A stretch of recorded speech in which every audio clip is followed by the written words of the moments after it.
천지 만물을 창조하시고 인간의 생사화복을 주관하고 계시는 살아계신 우리 아버지 하나님, 아무런 소망도 목적도 없이 살아가던 저희들에게 영원한 생명 주시고 소망 주시고 주님 몸된 교회 안에서 마지막 주자로 저희를 불러주시고 또 땅끝까지 복음을 전할 수 있도록 지경을 넓혀주시니 감사합니다.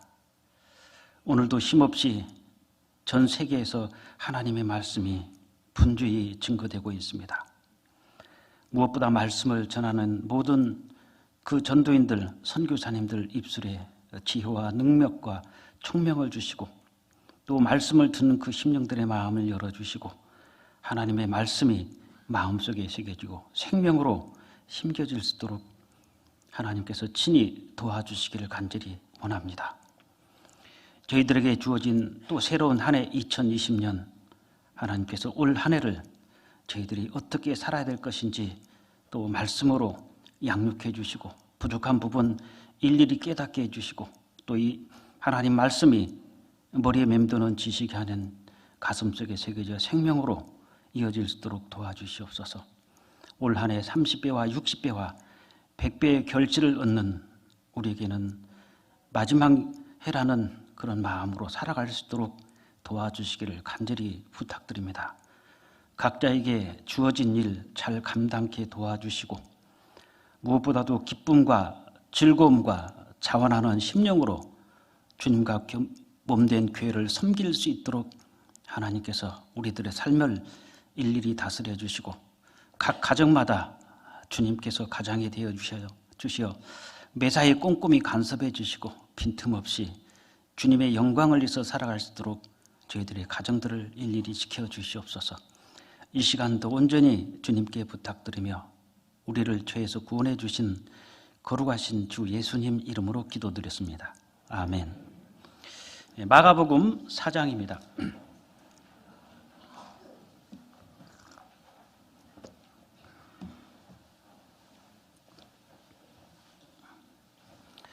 마가복음 4장 3절부터 9절까지입니다.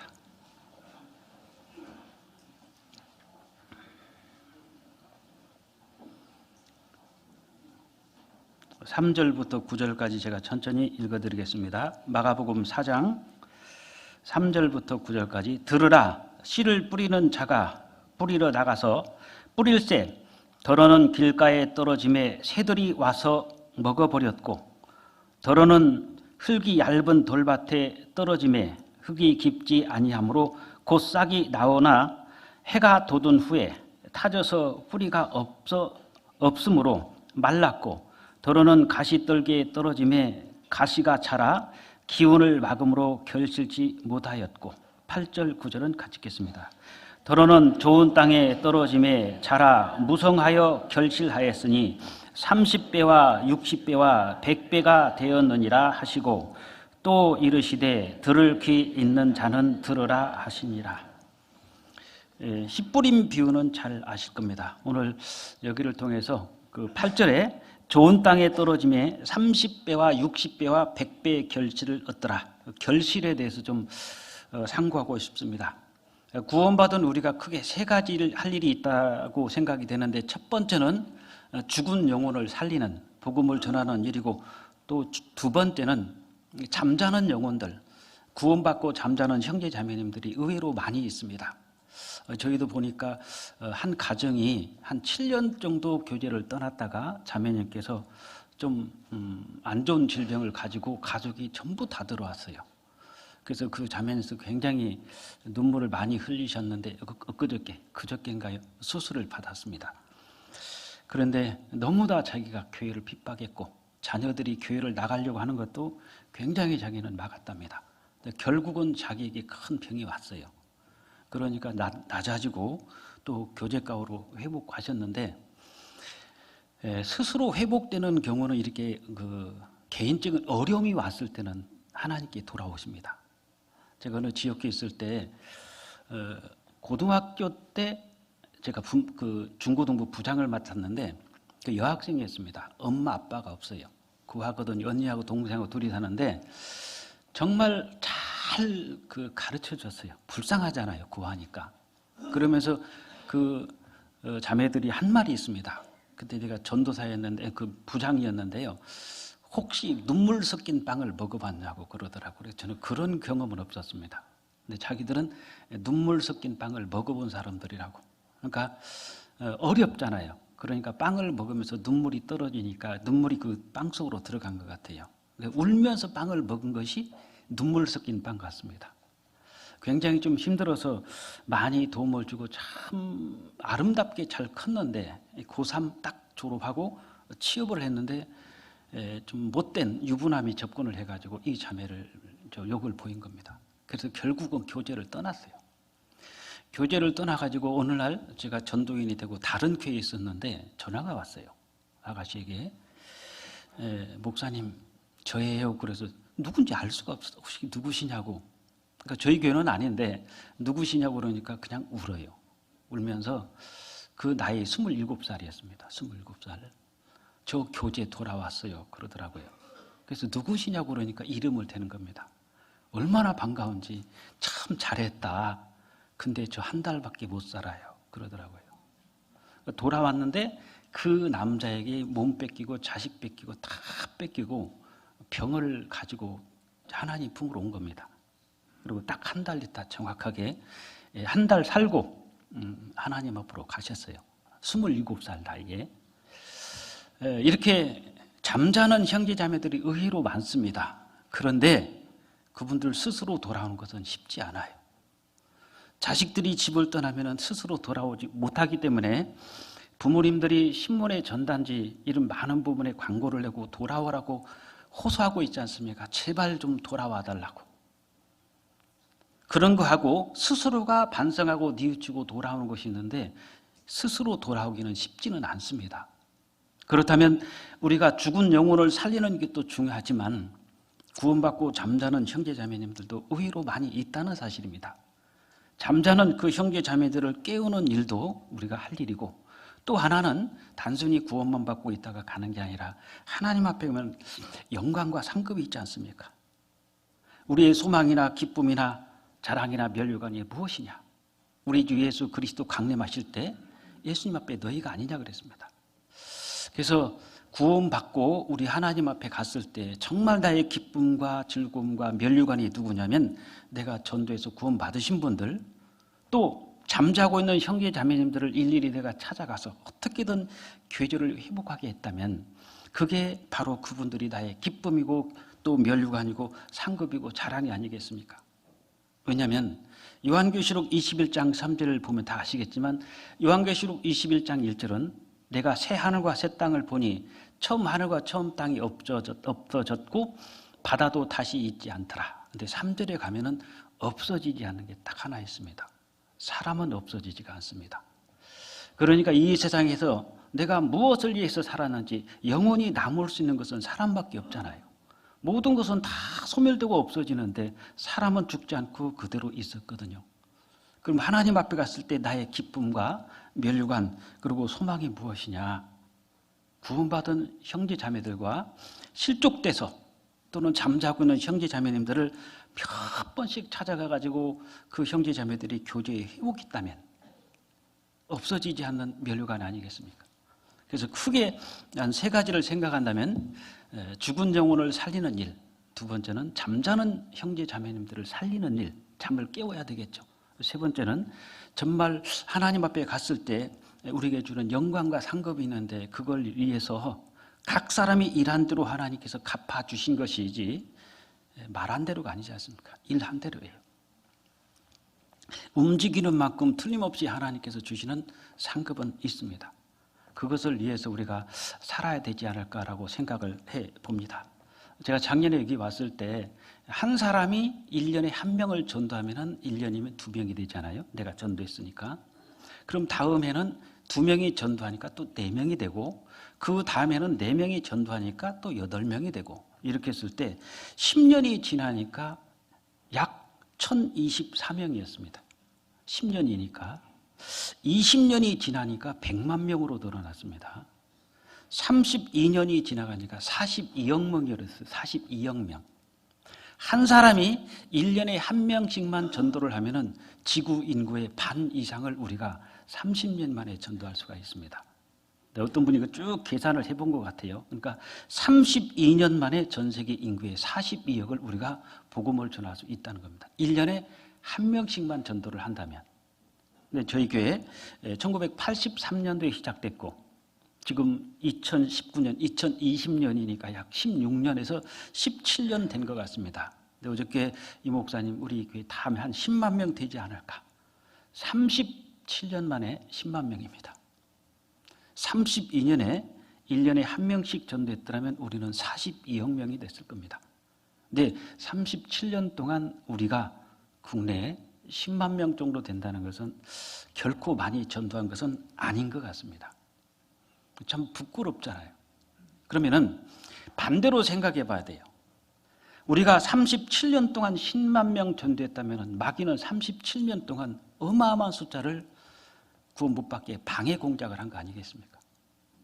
거꾸로 생각한다면 우리가 전도가 안 됐다는 것은 마귀는 전성기였고 우리가 전도를 잘하고 있을 때는 마귀에게는 완전히 세택이었겠죠. 그래서 마지막 때가 되면 인자가 올 때 믿음을 보겠느냐. 라오디게아 교회 형태도 차지도 않고 덥지도 않고 미지근하여 토하여 내치리라. 정말 부끄러운 모습이 아니시겠습니까? 마태복음 25장에도 보라 신랑이라 마주로 오라 했을 때 열처녀들은 5명은 깨어있을 줄 알았는데 다 졸며 잘세.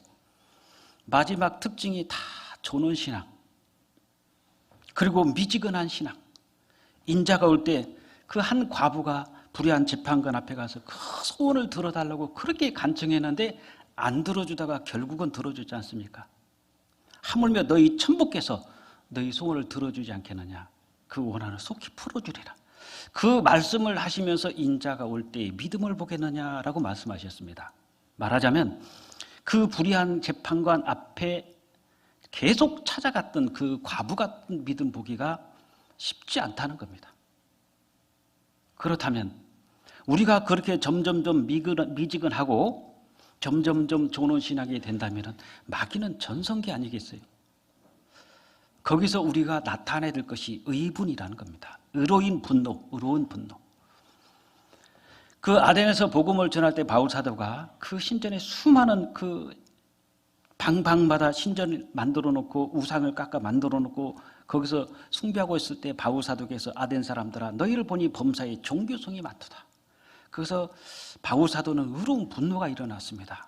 천지 만물을 지으신 창조주 하나님, 그 하나님께서 일일이 태중에서 우리를 다 장부를 지으시고 신묘막측하게 만들어주신 우리 인간이 기껏 돌멩이 깎아놓고 그게 신이라고 빌고 있으니 얼마나 가슴속에서 의분이 일어났겠습니까? 마귀가 전성기일 때 우리는 쉬고 있다는 것. 내 가족이 구원받지 못하고 있을 때 마귀는 내 가족을 아주 철저하게 방해하고 있다. 그럴 때 거꾸로 생각하면 나는 의분이 일어나지 않습니까? 나는 지금 계속 마귀에게 지고 있다는 사실. 의분이 일어나잖아요. 그 의로운 분노는 우리들의 마음을 다시 추스려 주시고 또 힘있게 살 수 있는 힘과 격동을 주지 않습니까? 제가 어느 지역에 있을 때 집회를 하러 갔어요. 그 마을에 집회를 하러 갔는데 한 9시 정도 되니까 그 마을에 아주머니 한 분이 말씀을 들었는데 남편이 남동생하고 두 사람이 왔는데 요즘 말하면 깍두기라고 그러죠. 머리를 스포츠로 탁 하고 아주 땅땅한 두 사람이 들어오면서부터 그 집이 상당히 집이 좋은 집이었습니다. 쭉 들어가는 집에 현관까지 가는데 양쪽에 스테인드 글라스로 유리를 이분이 건축업자 사장이에요. 아주 잘 전하는데 그 주먹으로 이 두 사람이 그 유리를 다 깨고 들어왔습니다. 딱 들어왔는데 온몸이 피범벅이 돼가지고 들어온 거예요. 그래가지고 그 방에서 거실에서 집회라고 했는데 느닷없이 스크린을 발로 차가지고 찢어버리더라고요. 그러더니 앉아서 노트북 제가 가지고 있었는데 발길로 차지가 노트북이 액정이 다 깨져서 아주 엉망이 돼버렸어요. 그리고 들어와서 유리창 다 깨놓고 그 거실이 피바다가 된 겁니다. 그렇게 전도를 했어요. 그리고 한 자매는 유리가 발밑에 들어가지고 수술을 해서 빼내고 그 다음 전도 집회를 할 수가 없었습니다. 왜냐하면 모든 장비를 다 깨버렸어요. 이 사람들이. 그래서 그 다음날 집회를 할 수가 없고 집안에는 완전 엉망이 돼버렸고 유리창 다 깨졌죠. 그 제가 방으로 잠깐 안방으로 피했는데 그 옛날에 손 재봉틀이 있지 않습니까? 그 재봉틀을 가지고 안방문을 다 부셨어요. 제가 방에 있으니까. 그렇게 해가지고 결국에 이제 경찰이 와가지고 수습을 됐습니다만은 그 다음날 어떤 자매님이 자기 언니를 전도했어요. 저를 찾아와서 목사님 오늘 전도 집회 해요 안 해요? 그래서 아니 자매님 어저께 안 봤냐고. 노트북 다 깨졌고 그 자매님 발 밑에 유리가 박혀가지고 수술한 자매예요. 자매님 지금 수술해도 발 쩔뚝거리고 있고 수술했는데 어떻게 그 집에 가서 전도 집회를 합니까? 그렇게 얘기하니까 그 자매님이 아주 충격적인 말을 했어요. 저에게. 그러면 우리가 마귀한테 졌잖아요. 그래서 제가요 그때 의분이란 게 일어나죠. 막 의로운 분노 합니다 그랬어요. 갑니다. 그래서 노트북은 없으니까 큰 텔레비전을 봉구차에 싣고 비디오 테이프를 가지고 갔어요. 가서 그날 전도 집회를 하는데 가겠다고 그러니까 어저께 따라왔던 제 집사람부터 시작해서 1,000원 안 간다는 겁니다. 그래서 그때 비겁한 거 알았어요. 그래서 그러면 혼자라도 갈랍니다 하고 이제 그 자매하고 둘이 갔어요. 언니 때문에 간 겁니다. 가서 비디오를 틀어놓고 그때 말씀을 끝까지 그분이 듣고 구원받고 지금 어느 교회 어머니장입니다. 그리고 그분이 1년 동안 자기 남편, 아버지, 어머니, 동생에서 7명을 전도했어요. 그 한 분이요. 1년 동안에. 그리고 그 자매님이 있는 그쪽으로 교회가 생겼습니다. 그때 포기했더라면 그 치명적인 말이요. 우리가 마귀에게 졌잖아요. 그 말이었어요. 정말 그때 의로운 분노가 이런 거구나. 확 치밀어 올라오는데 갑니다 그랬어요. 그냥. 자매님 집회합니다. 어떻게 해요? 비디오 짊어지고 갑시다. 그래서 다 광고를 해가지고 오늘 집회 다시 시작합니다. 한 명도 안 왔어요. 근데 됐어요. 안 와도 돼요. 합니다. 그래서 둘이 갔더니 뒤에 또 봉고차 타고 다 따라왔더라고요. 안 오면은 그때는 배신자들이죠, 진짜. 말이 안 되죠. 그래서 이 복음을 전하는 일에 정말 우리가 그 의로운 분노가 있어야 되지 않습니까? 그래서 오늘 드리고 싶은 말씀은 우리 교회가 지금 37년이 됐는데 겨우 10만 명이다. 이거 너무나 많이 우리가 복음을 전하지 않았다는 사실 아니겠습니까? 적어도 1년 365일 중에 우리가 한 사람을 전도할 수 없을까? 할 수 있습니다. 그래서 오늘 결실에 대해서 말씀을 드리고 싶어요. 그래서 농사에 비유된 복음의 결실. 분명히 밭이 있고 씨앗이 있고 농부가 있고 또 하나님이 계시는데 이건요 하나님 혼자서도 안 되고 농부들 마음이 자기들이 막 열심히 농사진다고 풍년이 되고 그건 아니에요. 합작입니다. 합작품. 복음 전하는 것도 하나님 혼자 될 수가 없습니다. 성도님들만 똘똘 뭉친다고 되는 것도 아니에요. 합작품이에요. 그래서 금방 읽었던 3절을 한번 보겠습니다. 들으라 씨를 뿌리는 자가 뿌리러 나가서 뿌릴새 덜어는 길가에 떨어지매 새들이 와서 먹어버렸고 길가 같은 땅이 있잖아요. 그 길가 같은 밭에다가 뿌렸을 때 결실이 없고 그 다음에 5절 덜어는 흙이 얇은 돌밭에 떨어지매 흙이 깊지 아니하므로 곧 싹이 나오나 해가 돋은 후에 타져서 뿌리가 없으므로 말랐고 여기도 결실이 없고 7절 덜어는 가시떨기에 떨어지매 가시가 자라 기운을 막음으로 결실지 못하였고 여기도 결실이 없습니다. 딱 한 군데예요. 좋은 땅입니다. 좋은 땅에 떨어짐에 자라 무성하여 결실하였으니 30배와 60배와 100배가 되었느니라. 100배의 결실, 30배, 지하 30배, 60, 100배의 결실이 되지 않습니까? 그러면 우리가 여기서 알 수 있는 것이 누구든지 농사를 지면은 흉작을 기원하는 농부는 없습니다. 다 풍작을 기원하잖아요. 그렇다고 매년마다 풍년이 되는 건 아닙니다. 분명히 이 농사의 풍작이 되기 위해서는 첫 번째는요, 좋은 땅이 있어야 돼요. 이 말씀처럼 좋은 땅에 떨어짐에 좋은 땅이 있어야 되고 두 번째는 아무리 땅이 좋아도 비 안 내리면 농사 못 짓습니다. 일기가 맞아야 돼요.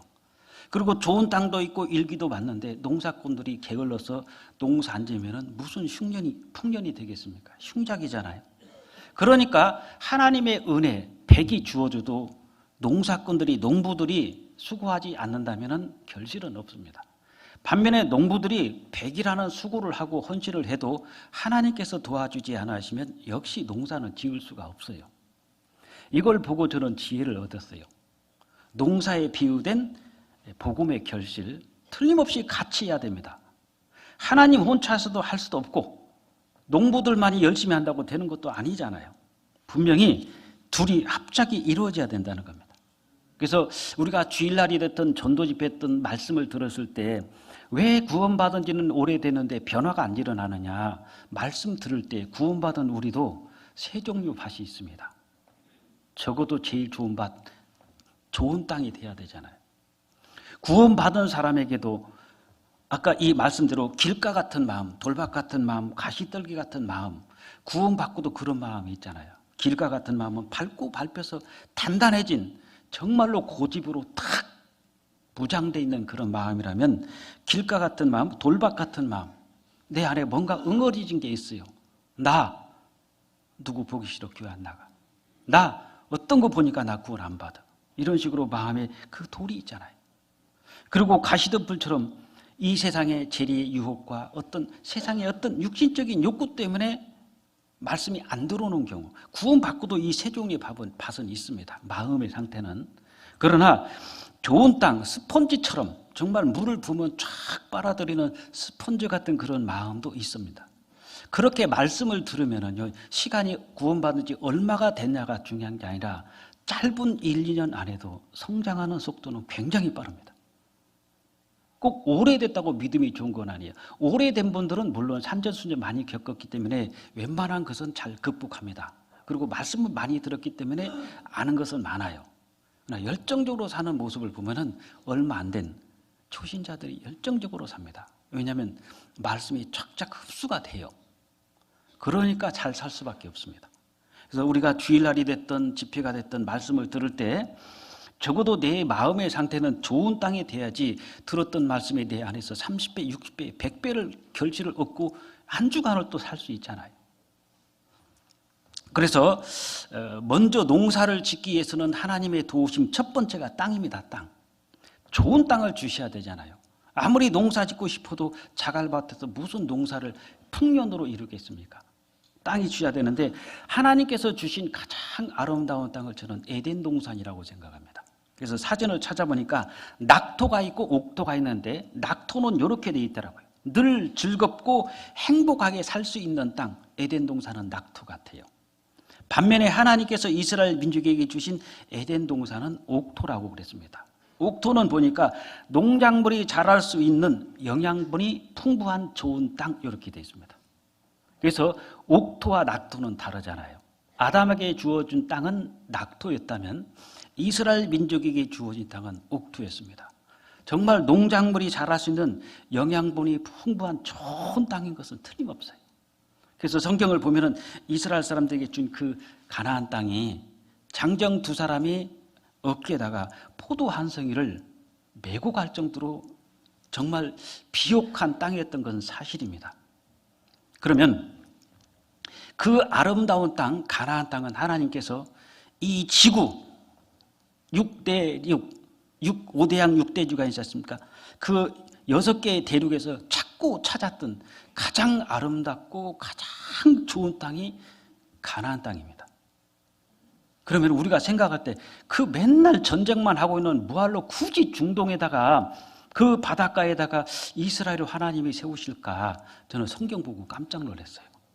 에스겔 20장을 찾아보겠습니다.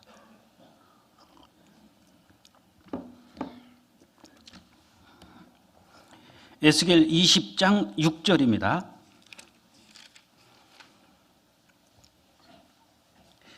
에스겔 20장 6절. 여기는 한번 같이 한번 읽겠습니다.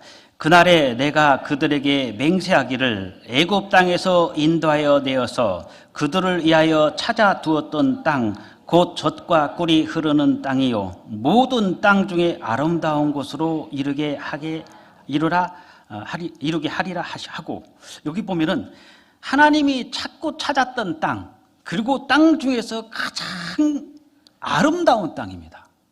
그러면은 대한민국 4만 4원이 뚜렷하고 사계질이 뚜렷한 우리 대한민국도 좋잖아요. 왜? 그런데 굳이 이 중동 가나안 땅에다가 하나님께서 이스라엘 민족에게 허락해 주셨을까? 이 말씀대로 하나님께서요, 5대양 6대주 탁 샅샅이 찾고 가장 찾고 찾아 두었던 땅, 젖과 꿀이 흐르는 땅, 그리고 모든 땅 중에 가장 아름다운 곳이라고 그랬어요. 지상은 옥토 있고 지하를 한번 생각해 봐야 됩니다. 저희 진짜 요즘 전도 집회를 하면서 이스라엘을 점점 보면서 놀라는 게 있어요. 지금 이스라엘의 그 땅 속에 지중해에 어마어마한 러시아 그리고 중국이 탐낼 수밖에 없는 어마어마한 지하 자원이 땅덩어리는 우리나라의 강원도 땅보다 뭐 조금 더 크다나요? 그 좁은 땅덩어리입니다. 옛날은 전쟁을 했으면요, 거의 대부분의 전쟁의 목적은 영토 확장입니다. 땅을 뺏으려고 전쟁했거든요. 요즘은 땅이 필요 없어요. 자원이에요, 자원. 러시아라는 땅, 중국이라는 땅, 얼마나 그 땅이 큽니까? 그런데 뭐할로 그렇게 굳이 적은 우리나라의 강원도 땅만한 한 도에 불과한 조그만한 땅을 그렇게 노리고 있냐는 겁니다. 왜냐하면 정말 하나님께서 이스라엘에게 주신 그 땅은요, 지구 육지 중에서 찾고 찾았던 땅이고 가장 아름다운 땅입니다. 그럼 이스라엘 그 밑에 그 지파가 스불론 지파가 살았던 그쪽에요, 그 시펠라 유전 그쪽이 이제 석유가 나오는데, 그 쉘 오일이 뭐냐면은 사우디아라비아는 석유가 매장돼 있는데 이스라엘 땅 속에 있는 석유는 모래와 돌 속에 스며들어 있는, 마치 스펀지가 있는데 물은 없는 것 같아요. 꾹 짜니까 물이 쫙 빠지듯이 그 어마어마한 기름을 머금고 있는 그것이 이스라엘 땅 밑에 매장량이 얼마나 많냐면은 사우디아라비아에 매장되어 있는 그 양에 육박한다는 정도입니다. 어마어마한 매장량이 어디 있냐? 돌과 모래 사이에 다 스며들어 있어요. 이게 쉘 오일이랍니다. 요거 빼내면 이게 전부가 석유거든요. 그리고 전 세계에서 미국과 영국, 프랑스, 미국 3개 국가의 재산보다 더 가치가 나가는 사해바다입니다. 그 사해바다를 돈으로 산다면 로마의 시저 그 황제부터 시작해서 오늘날까지 전 세계에서 찍어낸 화폐를 다 모아놔야지 사해바다를 산다는 겁니다. 이게 가치로 말하자면 아마 이 구미시만한 그 대지에다가 한 10층짜리 건물을 만들어 놓고 그 안에다가 돈을 꽉 집어넣으면은 시저 황 때부터 지금까지 전 세계에 발행한 화폐가 다 들어가지 않을까라고 좀 생각을 해봤습니다. 그 정도의 돈을 주어야지 사해바다를 살 수가 있습니다.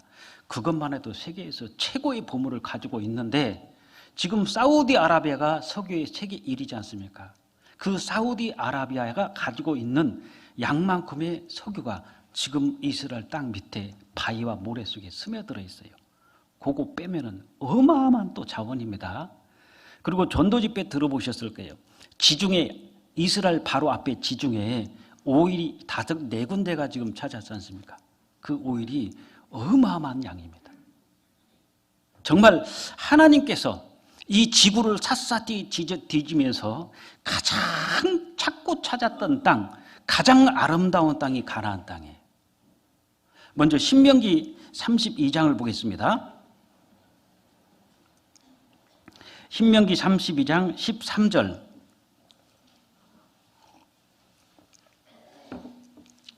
13절.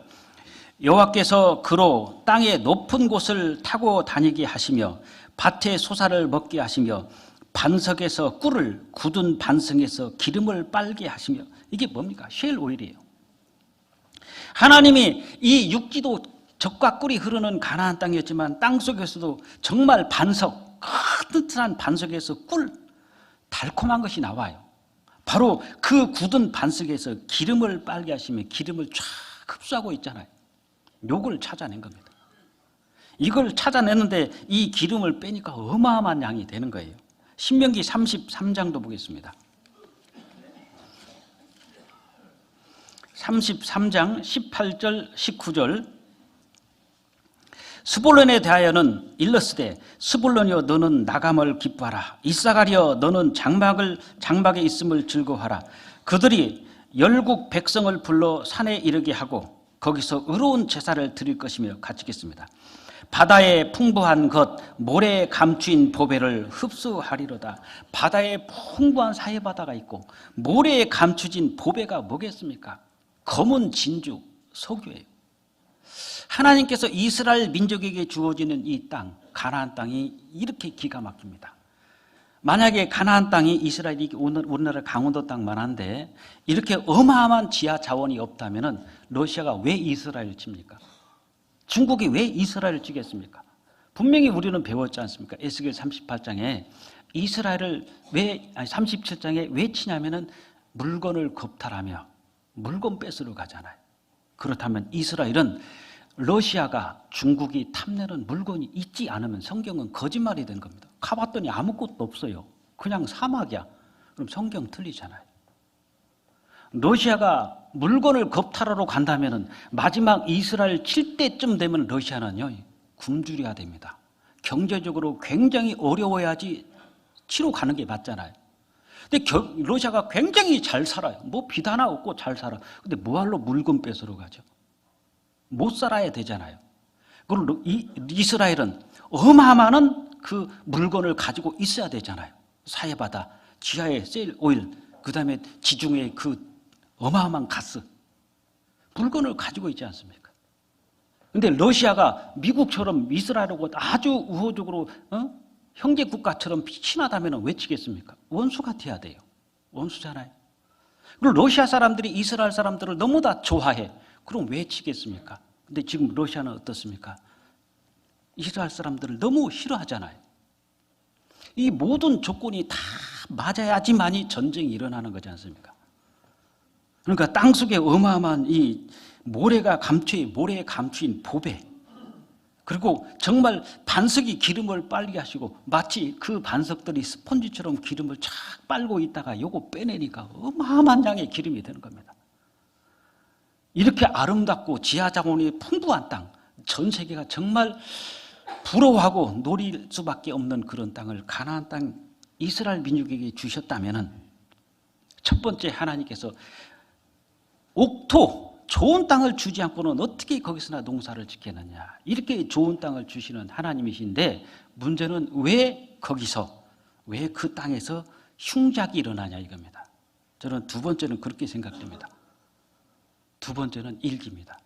첫 번째, 하나님이 주신 그 땅, 그 비옥한 땅, 그러면은 우리가 한번 교회를 생각해 보자는 거예요.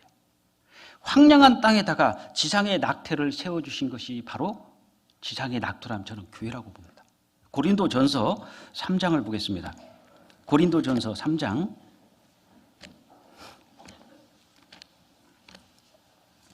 3장 9절 3장 9절 같이 읽겠습니다. 우리는 하나님의 동역자들이요 너희는 하나님의 밭이요 하나님의 집이라.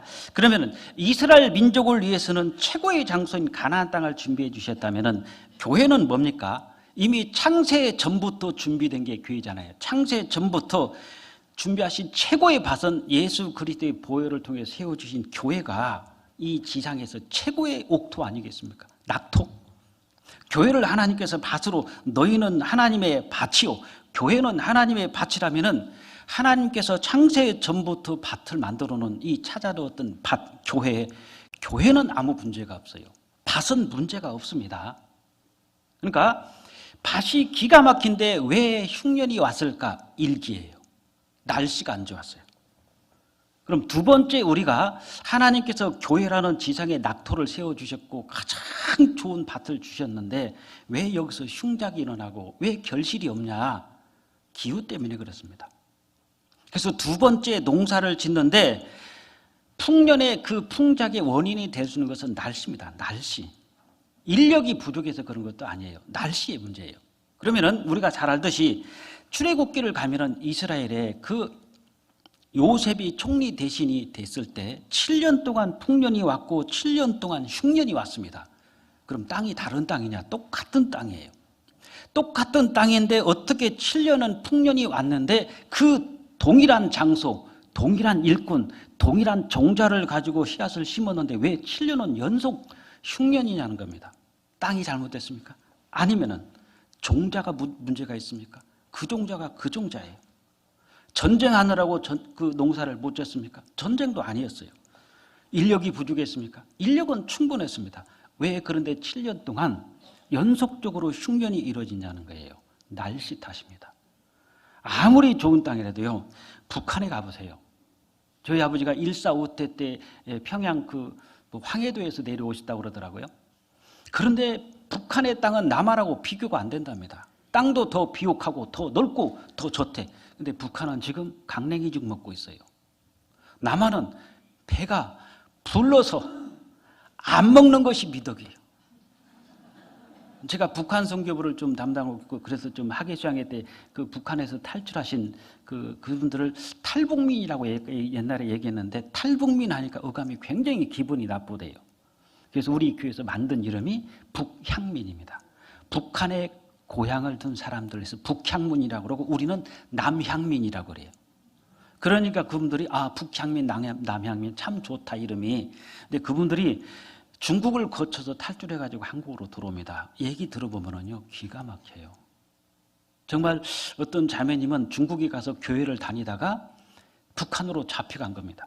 잡혀갔는데 이 가방을 딱 뒤지니까 찬송가가 가사가 A4 용지 석장이 나온 거예요. 찬송가 가사가. 그러니까 그 북한 공안에 잡혀가지고 이게 뭐냐 딱 보면 알잖아요. 하나님 바로 나오잖아요. 그러니까 예수쟁이네 그래가지고 바로 총살 아니면 아오지탄강입니다. 북한은 이 종교범을 정치범으로 취급해가지고 굉장히 중형을 내린답니다. 그래서 이 사람 이분은 북한에서 교회를 다니다가 이제 북한에서 아마 중국에서 구원을 받은 것 같아요. 근데 북한으로 들어갔습니다. 근데 자기도 깜빡 잊고 이 핸드백에다가 찬송가는 아니고 가사를 꾸겨서 넣어갔는데 그것이 발견된 겁니다. 이거 예수쟁이구만. 그러니까 드러났어요. 이제는 죽었구나 생각했는데 잠깐 그 공안이 화장실을 가는 사이에 이 종이 석장을 다 씹어 먹어버렸어요. 그냥 근거를 없애버린 겁니다. 그냥 다 먹어버렸대요. 그러니까 화장실 갔다 오더니 공안이 이거 어디 갔냐, 어디다 감췄냐 대라. 그래가지고 이분이 그랬답니다. 먹었습니다. 먹어버린 거예요. 그러니까 빤히 쳐다보더니 그러더래요. 그래서 살아났다고 그러더라고. 그래서 탈출해서 우리나라까지 와서 지금 신앙생활 잘합니다. 근데 그분들이 중국 가서 느낀 게 최고 놀란 것이 뭐냐, 개들이 쌀밥 먹더래요. 그게 최고 많이 놀랍답니다. 북한에서는 김일성이가 이 밥에 고깃국, 이 밥이 쌀밥입니다. 쌀밥에 고깃국 먹여주겠다고 큰소리 치는데 쌀밥은 그냥 강냉이죽 먹고 있어요. 중국을 가보니까 개들이 쌀밥 먹는 거예요. 거기서 놀랬고, 두 번째는 집집마다 전기가 다 들어오더라는 겁니다. 거기서 놀랬대요. 그리고 북한은 차가 거의 없어요. 평양이나 있을까? 시골은 거의 자전거 아니면 달구지 있잖아요. 그 정도입니다. 중국에 가니까 차가 그렇게 많은 거예요. 그렇게 좋은 비옥한 땅을 가지고 있고 그렇게 넓은 평야를 가지고 있는데 왜 저렇죠? 북한은 날씨 때문에 안 됩니다. 왜? 남한은 예수 믿는데 우리 구원받는데 누가 방해합니까? 북한은 예수 믿으면 예배당에 못 지라고. 예수 믿으면 잡아다가 총살 아니면 감옥이잖아요. 근데 하나님이 북한을 이쁘게 봐주실 수가 없지 않습니까? 그러니까 아무리 열심히 노력을 하고 농사를 짓고 풍년을 이루려고 하도 풍작을 원해도 하나님이 도와주시지 않으면 안 돼요. 그러니까 두 번째는 뭐냐면은 하나님의 은혜입니다. 은혜. 좋은 땅에 은혜가 단절되면 안 되는 거예요. 그러면 은혜의 단절이 원인이 뭐냐? 범죄입니다. 왜 교회가 그렇게 하려고 그러는데 왜 전도가 안 되냐? 그냥 안 된다고 생각하시면 안 돼요. 원인 분석에 들어가야 됩니다. 전도 집회 끝나잖아요. 그러면 수고하셨습니다. 수고하셨습니다. 결과는 어떠냐는 거예요. 그럼 적어도 전도 집회가 끝났으면은 월요일이 됐든 화요일이 됐든 임원들 다 집합해야 되잖아요. 구역장님부터 시작해서 다 집합. 자, 결과를 가지고 원인 분석에 들어가지 않으면 다음 전도 집회도 똑같아요. 그 다음 집회도 똑같아요. 왜 안 됐지? 왜 결과가 이렇지? 농사가 안 됐어요. 왜 농사가 작년에 이렇게 흉작이었지? 피도 많이 왔는데. 아니면은 그렇게 열심히 노력을 했는데 왜 흉작이지? 원인 분석에 들어가고 그걸 찾아야 되지 않습니까? 그렇지 않아요. 그냥 집회했다. 집회하시라고 형제님들 고생 많이 하셨습니다. 그리고 땡. 그 다음은 없잖아요. 정말 집회가 끝나고 임원들이 모여가지고 머리를 맞대고 분석해 보셨습니까? 왜 그런지. 땅은 기가 막히게 좋은데 왜 북한이 굶어 죽냐 이거예요. 비가 안 내려요. 농사 지어서 좀 괜찮으면 태풍이 가서 싹 쓸어버립니다. 이유가 있다는 거예요. 학개서 1장 보겠습니다. 학개서. 구약성경 학개, 스가랴, 말라기 이렇게 되어 있죠. 학개서 1장 6절입니다. 1310페이지 1장 6절. 너희가 많이 뿌릴지라도 수입이 적으며 먹을지라도 배부르지 못하며 마실지라도 흡족하지 못하며 입어도 따뜻하지 못하며 일꾼이 싹을 받아도 그것을 구멍 떨어진 전대에 넣음이 되었느니라. 많이 뿌리면 뭐하냐고. 수입이 없어요. 많이 먹었는데 배가 안 불러요. 마실지라도 흡족하지 못하고 입었는데 따뜻하지 못해요. 삭군이 품삯을 받았는데 주머니에 넣어갖고 왔는데 집에 와보니까 없어졌어요. 봤더니 이 전대 돈주머니가 구멍이 뚫어진 겁니다. 왜 이러냐는 거예요. 10절도 보겠습니다. 그러므로 너희로 인하여 하늘은 이슬을 그쳤고 땅은 산물을 그쳤으며 하늘의 보물이 이슬이라고 했는데 이슬이 멈추고 비가 멈추고 땅에서 산물을 그치면 그냥 흉작이잖아요. 왜 그러냐? 그러면은 이걸 가지고 아이고 왜 이렇게 농사가 안 되지? 하늘도 무심하시네 라고 하나님 원망하지 말고 왜 이런 문제가 됐을까? 하나님이 전지전능하신 하나님께서 왜 이렇게 땅에 하늘에서 이슬을 내려주지 않고 땅을 산물이 그쳤을까? 왜? 원인 분석이 들어가야 됩니다. 우리 신앙생활도 마찬가지예요. 왜 나는 지난 한 해 동안 그렇게 열심히 교제도 나고 잘했는데 왜 나에게는 하나도 열매가 없을까? 왜? 왜라는 원인 분석이 들어가면 잘못이 나와요. 그냥 그러지 않고 그래 그래도 작년 한 해 동안 내가 수요일날 주일날 안 빠졌어. 그래도 잘 나왔어. 그것으로 위로 삼으시면 안 됩니다. 애들이 그러잖아요. 숙제 딱 해놓으면 위로 삼아요. 엄마 숙제 다 했어. 됐다. 이 놀아도 돼. 숙제 다 했으니까. 예습 복습은 안 해요. 그러니까 공부가 올라가 성적이 올라갈 일이 없잖아요. 성적 올라가는 애들 뻔합니다. 그 애들이 성적이 머리가 좋아서 올라가는 게 아니라 학교 갔다 오면 예습 복습을 충실히 해요. 처음부터 천재가 나오는 건 아닙니다. 누가 그러더라고요. 천재와 바보의 차이. 바보는 모르면서 안다고 아는 체 하는 것이 바보고 천재는 모르면 귀엽고 그걸 알아낸대요. 그게 천재래요. 그러니까 이 공부 잘하는 사람이 물론 머리도 받침이 돼야 되겠지만 노력하는 사람한테는 못 당해냅니다. 제가 중3 때 우리 중2 학교 때 3학년들 그 공부하는 선배들 보니까요. 평균이 99점이에요. 그러면은 우리가 2학년에 때 3학년들 미술 가르치던 우리 담임 선생님이 3학년들 미술을 가르치고 음악을 가르쳐요. 채점하러 이만큼 갖다 줍니다. 채점을 누가 2학년 우리가 채점을 했거든요. 선생님 대신 거의 100점이에요. 100점. 한두 개 틀립니다. 진짜. 근데 그 전교 1등이 IQ 98이에요. 전교 1등이 IQ 98. 제가 그 선배는 저 사람은 어떻게 공부하길래 어떻게 거의 한두 문제밖에 안 되게 평균이 99점이에요. 99점. 그래서 그 선배들 공부하는 데를 가봤어요. 저녁에.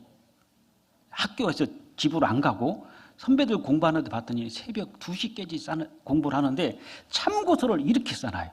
그걸 저녁에 다 본대요. 와, 노력 앞에서는 방법 없습니다.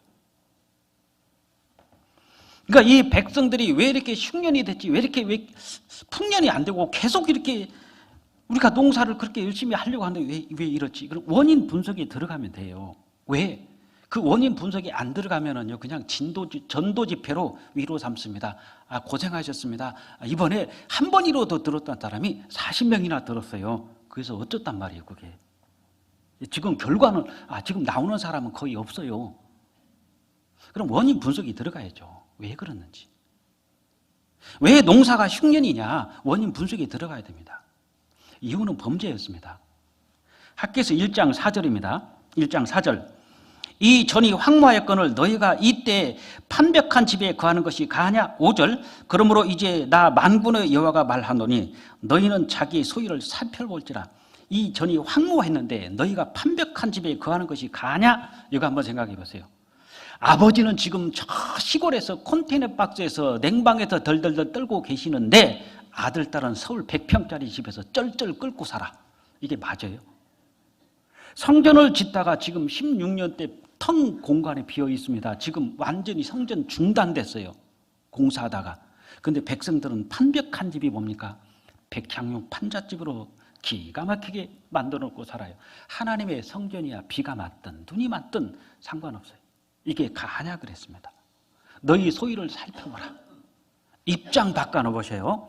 여러분들이 하나님이 됐는데 믿는다는 사람들이 성전 짓다가 방해한다고 딱 멈춰놓고 성경은 폐허로 남겨놓고 자기 집은 진짜 판잣집으로 기가 막히게 백향육 판잣집으로 쫙 만들어 놓고 있으면은 여러분이 하나님이라면은 진짜 하나님을 믿는 백성들을 볼 때 뭐 도와주고 싶겠습니까? 해주고 싶겠어요? 주고 싶겠어요? 있는 것도 뺏고 싶지 않겠습니까? 우리가 성경 볼 때 반대로도 생각해 보세요. 신명기 18장 21절 22절 이 말씀에 증거음도 없고 성참도 없으면 이는 여호와의 말씀하신 것이 아니요 그 선지자가 방자의 한 마리 너를 그를 두려워 말지니라. 거꾸로 생각해 보세요. 이 말씀에 증거음도 있고 성참도 있으면 그 선지자가 방자의 한 마리 아니니 너희는 그를 두려워하라. 그렇게 되지 않습니까? 안 되면 반대로 생각해 봐요. 그럼 방법이 나오는 거예요. 여기도 왜 이렇게 되냐? 하나님의 전은 황무한데 너희가 이때 판벽한 집에 거하는 것이 가냐? 가지 않다 이겁니다. 거꾸로 생각해. 네가 하나님이라면은 내가 그렇게 했다면은 네가 하나님이라면 너 나 어떻게 대할 것 같으냐? 어때? 주고 싶냐? 있는 것도 주었던 것도 뺏어버리고 싶지 않겠느냐? 맞죠? 하나님이 창세 전부터 예비하고 준비하신 교회는 최고의 낙토고 옥토입니다. 이 교회에 문제는 없잖아요. 문제는 그 구성원들 개인이 문제가 있어요. 그러니까 하나님이 그 이스라엘 땅에 그 좋은 옥토에 왜 흉년이 됐냐? 백성들이 범죄 때문에 하나님이 비와 눈과 이슬을 그렇게 딱 중단시켜버린 겁니다. 바람을 안 불게 했어요. 그럼 구름이 어떻게 이동을 하죠? 비가 안 내립니다. 어떻게 농사짓죠? 병충해를 갖다가 싹 갉아먹겠어요. 그럼 어떻게 농사짓냐고. 그 이유를 왜 이렇지? 작년에는 유별나게 병충해가 많았어. 작년에는 유별나게 가뭄이 심했어. 그걸 탓할 게 아니라 왜 가뭄이 심했지? 왜 이렇게 작년에 병충해들이 그렇게 유별나게 많았지? 라고 원인 분석에 들어가면 해결책이 나오는 겁니다. 레위기 26장도 한번 보겠습니다. 레위기 26장 18절.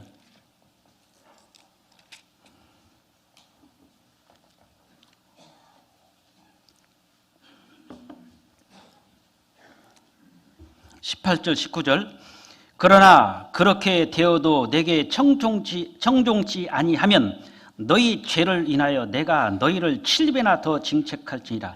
19절 같이 읽겠습니다.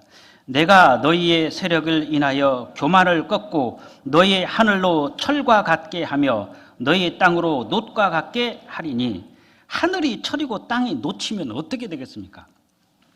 하늘에다가 구름을 깔아놔야지 비가 쏟아지잖아요. 근데 하늘에 철을 깔아놨으니 비 한 방울도 안 떨어지죠. 땅은 옥토가 돼야지 싹이 나는데 놋으로 깔아버렸으니 완전히 샌드위치 아닙니까? 하늘은 철, 땅은 놋으로 딱 깔아놨으니 무슨 농사 가지고 무슨 은혜의 비가 쏟아지고 무슨 이슬이 내리겠어요? 그 이유가 뭐냐? 너희 범죄함이라 그랬죠. 그래서 우리가 이 신앙생활을 이론적으로 머리로 생각하면은 그래 열심히 내가 하면은 될 거야. 열심보다 더 중요한 거 따로 있어요. 아무리 열심히 농사를 지려고 한다고 풍년이 다 되냐? 아니 되니까요. 숨어있는 뭐가 지금 범죄가 있어요. 이 죄로 인해서 하늘은 철이 되고 땅은 놋이 되게 했다. 그러니까 어떻게 되냐? 하나님께서 예레미야 3장 3절 말씀에 보면은 그러므로 단비가 그쳤고 비를 그쳐버렸어요. 늦은 비가 어떻게 되냐? 없어졌느니라. 비를 안 주시니까 농사 못 짓죠. 그럼 왜 농사가 안 되지? 원인 분석. 우리가 하나님 앞에 범죄했구나. 그러니까 수습된 겁니다. 왜 복음이 안전해질까? 왜 우리 가족의 복음이 안전해지지? 나에게 왜 복음의 열매가 없지? 그걸 왜라고 생각하고 한번 분석해 보면 나에게 문제가 있어요. 그걸 찾아야 되는데 우리 아버지 문제예요. 아버지는 원래 강해. 우리 남편은 원래 강해. 모든 문제는 상대로 돌리잖아요. 내 잘못은 하나도 없어요. 우리 어머니는 어떻고 우리 아버지는 어떻고 우리 형은 어떻고 우리 남편은 어떻고 우리 남의 아내는 어떻고 다 상대편으로 돌리지 자기로 돌리는 경우는 별로 없습니다. 나는 아무 문제 없어. 그게 문제예요. 내 탓입니다. 그런데 어떻게 하죠? 네 탓이지 무슨 내 탓이냐? 아니에요. 우리도 구원받지 않았으면 지금 구원 안 받은 아버지처럼 남편처럼 아내처럼 지독한 사람들이었어요. 안 그래요? 나도 구원받기 전에는 다 그랬단 말입니다. 근데 구원받고 나는 바뀌었으면 옛날에 개구리적, 올챙이적 생각해보라는 거예요. 그때를 보고 개구리가 올챙이적 생각했을 때 아 그랬지. 그때는 다리도 없었어. 그때는 아가미로 숨쉬었어. 그때는 꽁기로 밀고 다녔어. 근데 나는 앞다리 뒷다리 갖고 헛바로 숨쉬고 있어. 근데 내가 예전에는 어땠지? 올챙이였어. 그러면 구원 안 받은 사람들은 올챙이들입니다. 올챙이를 좀 불쌍히 여길 줄 알아야지. 왜 못 걷냐? 너는 왜 아가미로 숨쉬냐? 허파로 숨쉬어봐. 그게 안 맞는 거예요. 그러니까 과거를 생각해보면 우리가 다 받아줄 수 있습니다. 딱이 맞을 수도 있고 얼굴에 침뱉음 받을 수도 있고 욕 먹을 수도 있고. 왜? 과거에 내가 그랬잖아요. 그 모습이. 저는 제가 구원 안 받았으면 우리 집사람 맞아 죽었을 것 같아요. 나한테. 저도 지독한 놈이었어요. 왜? 집사람이 성경책 가지고 저희 집 왔을 때요. 저는 성경책 태우라고 했어요. 저 쳐다보기 싫으니까 불 태우라고. 그렇게 지독하고 나쁜 사람이었습니다. 그러니까 성경책을 집어 던지고 찢는 사람이 이해가 되는 거예요. 왜? 내가 그랬거든요. 근데 내가 옛날에 그랬는데 그걸 이해하기보다는 왜 저러지? 저 사람 구원받기 틀렸어. 옛날에 내가 그랬다니까요. 우리가. 구원받기 틀린 게 아니에요. 내 탓이지 상대 탓은 아닙니다. 그러니까 이스라엘이 왜 문제가 됐냐면은 자기 탓으로 돌리고 모든 우상숭배든지 하나님 앞에 잘못된 불순종을 제거하면 하나님께서 얼마나 은혜 위에 은혜를 주시고 축복 위에 축복을 주셨는데 내 탓이 아니에요. 다 네 탓이야. 나 네 탓. 그러니까 하나님께서는 그게 아니지 않습니까? 이사야 5장도 한번 보겠습니다.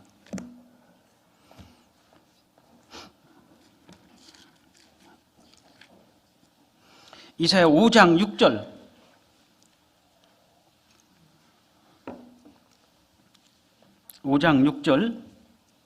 제가 읽겠습니다. 내가 그것으로 황목해 하리니 다시는 가지를 자름이나 복을 돋우지 못하여 진례와 형극이 날 것이며 내가 또 구름을 명하여 그 위에 비를 내리지 말라 하리라 하시느니라. 왜요? 범죄로 인해서 은혜가 단절된 겁니다. 그 위에 비를 내리지 아니하리라. 비를 못 내리게 했잖아요. 똑같습니다. 교회 안에서 왜 전도가 안 될까? 그건요, 교회 탓이 아니에요. 하나님이 세워주신 예수 그리스도의 십자가의 볼로 세워주신 창세 전부터 준비하신 이 낙토, 교회 탓이 아니라 다 우리 개인으로 봐야 됩니다. 교회에 범죄가 있어서 그래요. 죄가 있으면 하나님은 역사하지 않지 않습니까? 왜? 하나님은 정결하신 하나님이기 때문에, 거룩하신 하나님이시고 진실하신 하나님이시기 때문에 죄와 함께 할 수가 없습니다. 시편 5장 보겠습니다.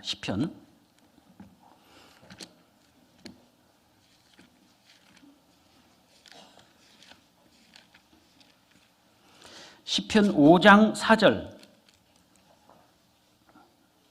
여기는 같이 읽겠습니다. 주는 죄악을 기뻐하는 신이 아니시니 악이 주와 함께 유하지 못하며. 주는 죄악을 기뻐하는 신이 아니시고 악이 주와 함께 있지 못한다는 겁니다. 근데 내가 악을 품고 있으면, 악을 품고 있는데 주님이 함께 하시겠어요? 악을 품고 내 마음에 죄를 품고 봉사할 수 있어요. 찬양대도 합니다. 식당에서 주방에서 얼마든지 봉사할 수 있어요. 헌금도 할 수 있어요. 죄를 품고 악을 품고. 그러나 한 가지는 안 됩니다. 기도는 해보세요. 안 돼요.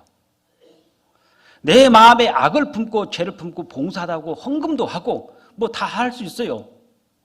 찬양대, 교회학교 왜 못합니까? 주방에 가서 얼마든지 봉사할 수 있어요. 죄를 품고 악을 품고도. 근데 한 가지는 안 됩니다. 하나님과 대화는 안 돼요.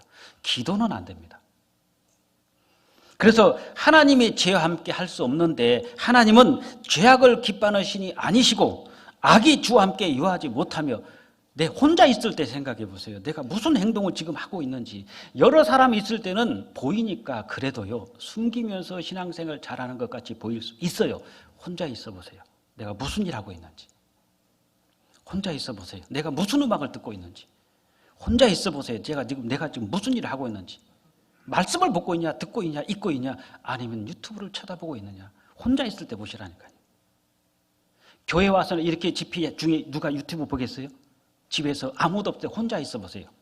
성경 보십니까? 아니면 말씀을 듣고 계십니까? 아니면 유튜브를 보고 계십니까? 본인이 알잖아요.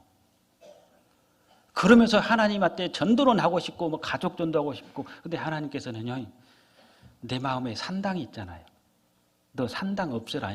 그 우리 개인의 산당이 다 했어요. 어떤 사람은 텔레비전, 어떤 사람은 핸드폰, 어떤 사람은 유튜브, 어떤 사람은 많은 것들이 있잖아요. 그게 다 산당들입니다. 산당을 제하라고 그랬어요.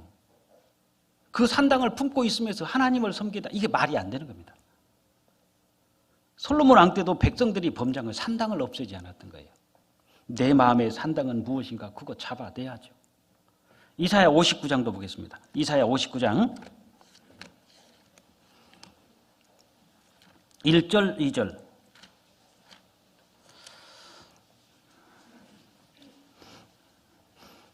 1절 2절 제가 읽겠습니다. 여호와의 손이 짧아 구원치 못하심도 아니요 귀가 드나여 듣지 못하심도 아니라. 2절은 같이 읽겠습니다. 오직 너희 죄악이 너희와 너희 하나님 사이를 내었고 너희 죄가 그 얼굴을 가리워서 너희를 듣지 않으시게 함이니. 우리 구원받기 전에 제 문제 풀 때 이 말씀 많이 하잖아요. 그럼 구원받은 다음에는 해당 없습니까? 다 해당됩니다. 구원받고도 오직 너희 죄악이 너희와 너희 하나님 사이를 내었고 너희 죄가 그 얼굴을 가리워서 너희를 듣지 않으시게 함이니. 전화를 걸고는 있는데 코드 빠진 전화기를 걸고 계속 전화하고 있는 거하고 똑같습니다. 고장난 전화기 가지고 아무리 오랫동안 통화하면 상대가 듣냐고요. 혼자 독백하고 있지. 기도가 잘못되면 독백이 된다니까요. 하나님 앞에 너희 죄가 그 얼굴을 가리워서 너희를 듣지 않으시게 함이니. 근데 계속 기도하고 있어요. 그게 뭐죠? 내가 독백하고 있잖아요. 하나님 안 듣는데. 이런 그대는 중언부언입니다. 이런 기도는 의미가 없는 기도예요. 기도하기 전에 먼저 내 안에 죄, 악, 은혜의 단절은 죄 때문에 왔습니다.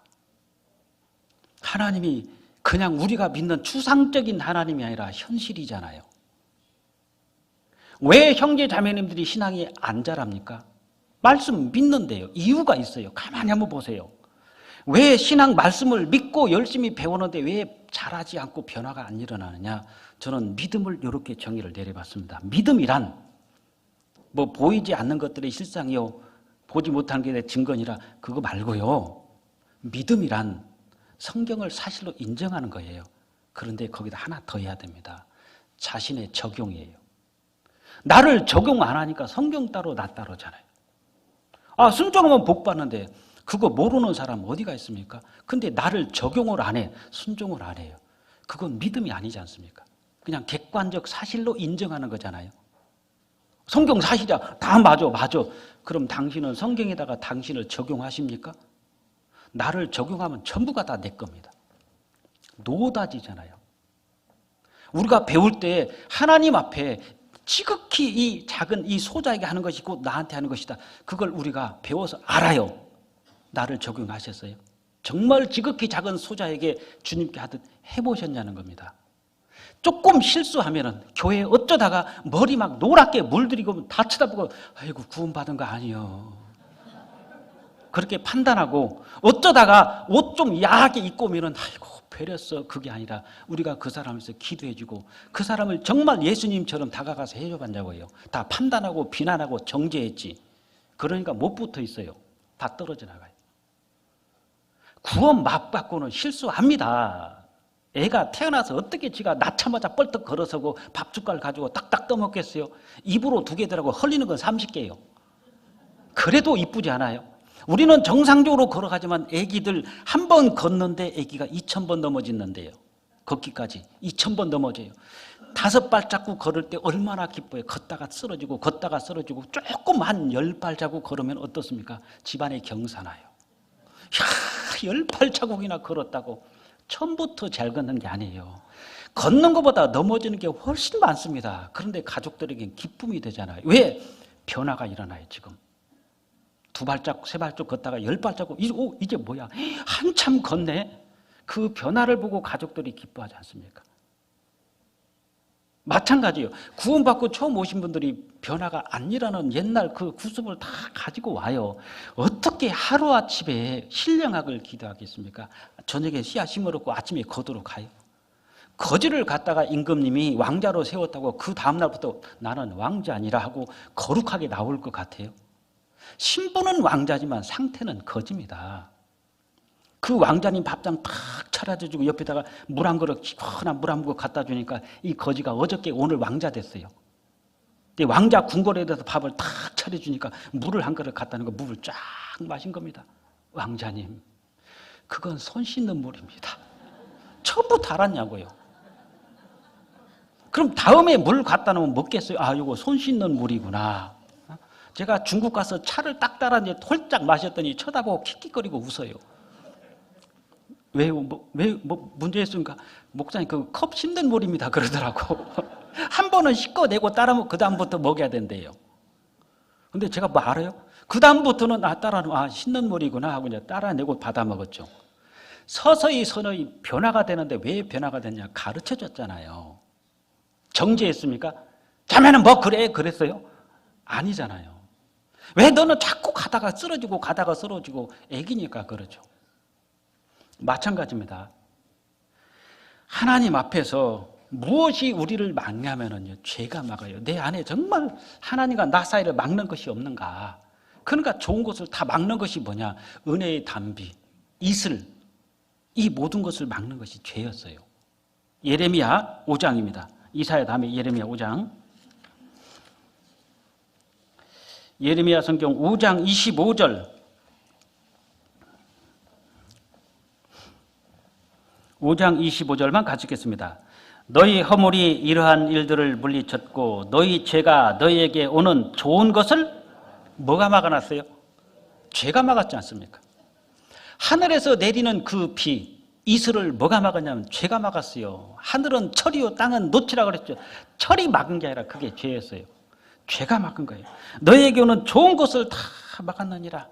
그러니까 우리가 피 흘리기까지 싸워야 될 게 있어요. 사실은 내가 죄악을 품고 죄를 지고 있고 뒤에서 슬슬 죄지면서 하나님께서 나를 통해서 복음의 역사가 일어나고 우리 가족이 구원받으리라고 생각하시면 안 됩니다. 전도할 때요 가장 깨끗해지더라고. 죄 못 져요. 평상시는 잘못 살다고 전도할 때는요 바짝 긴장해가지고 어떻게든 깨끗하게 하려고 하는데 왜 그때만 그러죠? 그 전에 좀 깨끗하게 단장하면 안 되겠습니까? 히브리서 12장.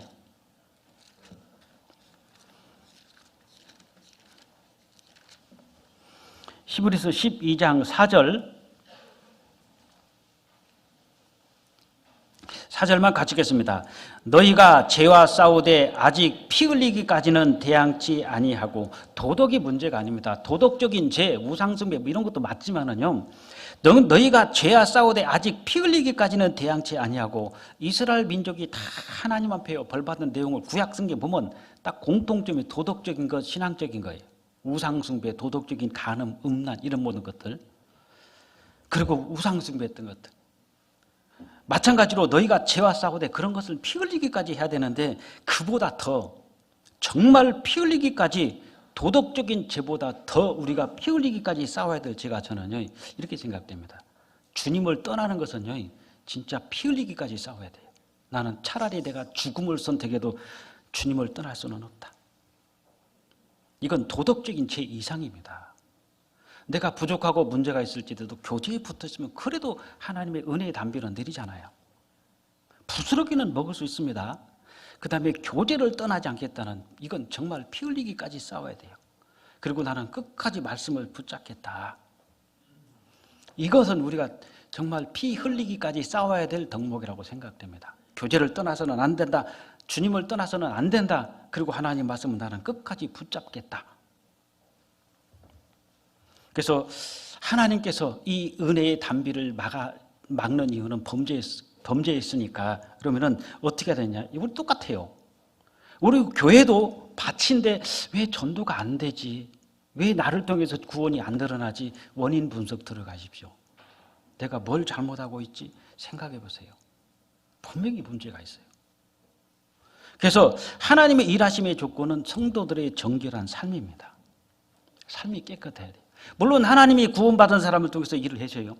그렇다고 구원받은 사람을 다 쓰지는 않습니다. 누구냐? 정결한 사람입니다. 그 정결한 사람에서 하나님께서 일을 하시는데 만약에 그 사람이 없으면 어떻게 하냐? 아무나 쓰지는 않는 거예요. 뭐 일할 사람이 없다고 아무나 써요? 적어도 하나님이 사람을 찾고 계십니다. 정말 없다면 하나님은 그냥 침묵하셔요. 말라기부터 예수님이 오실 때까지 400년 동안 침묵하셨습니다. 이스라엘에 진짜 선지자들이 없었어요. 오죽하면은 어린 사무엘을 하나님이 부르시겠습니까? 오죽하면. 하나님께서요, 없다고 쓰는 게 아니에요. 아무나 쓰는 게 아니라 기다리고 참고 계시고, 진짜 없으면 침묵하시고 계시다가 없으니까 애기라도 쓰잖아요. 그 아이가 뭐 젖먹이 이런 아이는 아닙니다. 그 아이 사무엘을 부르셨지 않습니까? 그럼 적어도 생각해 보세요. 적어도 2020년 하나님께서 나를 부르셨다. 나는 사무엘입니다. 교회에서 적은 일이든 큰 일이든 저는 개인적으로 그렇게 생각됩니다. 교회에 큰 일, 작은 일은 없다. 꼭 봉사회장님이 돼야 되고 어머니 회장이 되고 꼭 목사가 돼야 되느냐. 큰 일, 작은 일이 어디가 있습니까? 우리 세포 하나가 얼마나 적은데요. 바늘구멍만 합니다. 그 세포가 모아져서 몸을 구성하는데 세포 하나를 무가치하게 우리가 볼 수 없지 않습니까? 다 소중한 거예요. 쓰레기 청소하는 형제 자매들 다 소중합니다. 그래서 저는 올해 저희 그 교회 형제 자매님들에게 일을 다 시켰어요. 그냥 쓰레기 분리수거하는 분. 교회 오면은 정수기라도 좀 청소하시고 컵이라도 좀 갖다 보충해 주시고 그 밑에는 쓰레기 있잖아요. 그거라도 좀 정리해 주시고 그래도 할 일 없냐? 그러면 화장지라도 바꿀 수는 있잖아요. 화장지 바꾸는 분. 그다음에 그 뭡니까? 대강당 그 식당에 티슈 있잖아요. 식사하시고 그거 보충하시는 분, 컵 보충하시는 분 일일이 하나씩 다 맡겨드렸어요. 그랬더니 특징이 나타났습니다. 전화가 왔어요. 큰일 났대. 어떤 분이 전화가 왔어요. 큰일 났대. 왜 그러니까 우리 자매가 지금 밥도 안 먹고 지금 이불 뒤집으시고 끙끙 앓고 있대요. 왜요? 그러니까 자기는 뺐다고. 거의 대부분이 그렇습니다. 내년에 꼭 조장 좀 부탁드립니다. 그럼 목사님 저 조장시키면 이사 가요. 거의 협박조로 와요. 이사 가요. 저 내년에는 안 하고 싶어요. 내년에는 내려놓고 싶어요. 거의 그렇잖아요. 그런데 자기 이름이 빠졌대요. 그래서 제가 전화를 장황하게 길게 얘기했습니다. 자매님 이런 사정이 있고 이런 어려움이 있어서 제가 집사님들 다 모았습니다. 다 모아놓고 한 사람 한 사람 체크하면서 여기다 다 넣었는데 자매님 사정이 너무 다 힘들잖아요. 그래서 모든 집사님들도 똑같이 그렇게 말씀을 하시대요. 제가 임원 볼 때는 적어도 집사님들은 교회에서요 인정받은 분들 아니겠습니까? 하나님이 세워주신 분 아니겠어요? 다른 사람은 안 불러요 있잖아. 적어도 집사님들 정도는 부릅니다. 다 보이시라고. 그리고 판단 제대로 해주시라고. 만약에 잘못하면 저도 눈 감아버릴 수도 있으니까 내가 소경이 될 수도 있잖아요. 그래서 정확히 한 사람 한 사람씩 다 물어봤어요. 이분은 이렇고 이분은 이렇고. 그래서 했는데 빠진 거예요. 근데 그냥 미워서 뺀 게 아닙니다. 너무너무 상황이 어렵기 때문에 일을 맡겨드렸을 때 힘들 겁니다. 똑같은 얘기했어요. 근데 그분은 그랬어요. 아닙니다. 저 맡겨주시면 가게 정리하려고 그랬어요. 그러더라고. 그래서 맡겨드렸어요. 그랬더니 진짜 열심히 살아요. 어떤 자매님은 내 남편이 구원 안 받고 그렇게 핍박이 심해요. 그래서 뺐거든요. 왜? 말씀 끝나고 집에 가야 돼요. 이분은 늦게 가면 안 됩니다. 가서 밥을 차려줘야 돼. 그래서 빼드렸어요. 그랬더니 삐져가지고 말도 안 하는 거예요. 왜 다른 사람은 다 일을 줬으면 왜 내 이름은 빠졌냐 이거. 여기 내 이름이 없대요. 그래서 또 일을 드렸어요. 그랬더니 주일날 새벽부터 왔더라고. 그 일을 하려고. 큰 일은 아닌데 적은 일이에요. 그 적은 일인데 맡겨주니까 그렇게 좋아합니다. 우리가 꼭 큰 일만 해야 됩니까? 큰 일이 어디가 있어요, 교회 안에서. 아이 사무엘도 쓰신다니까요. 사무엘을 쓰시고 사사시대에 삼갈이라는 그 사사 이후로 쓸만한 사람이 남정네들이 없었던 것 같아요. 오죽하면 하나님께서 죄송합니다. 여성분들을 비하는 소리는 아니에요. 옛날에 여자들을 일꾼으로 쓰지는 않았잖아요. 오죽하면 드보라를 하나님이 사용하시겠습니까? 여자분을. 사람이 없다고 막 무작정 하나님이 쓰는 건 아닙니다. 고르시고 없으면 침묵하시고 없으면 아이라도 쓰고 없으면 여자분도 사사로 써요. 왜? 없으니까 그렇잖아요.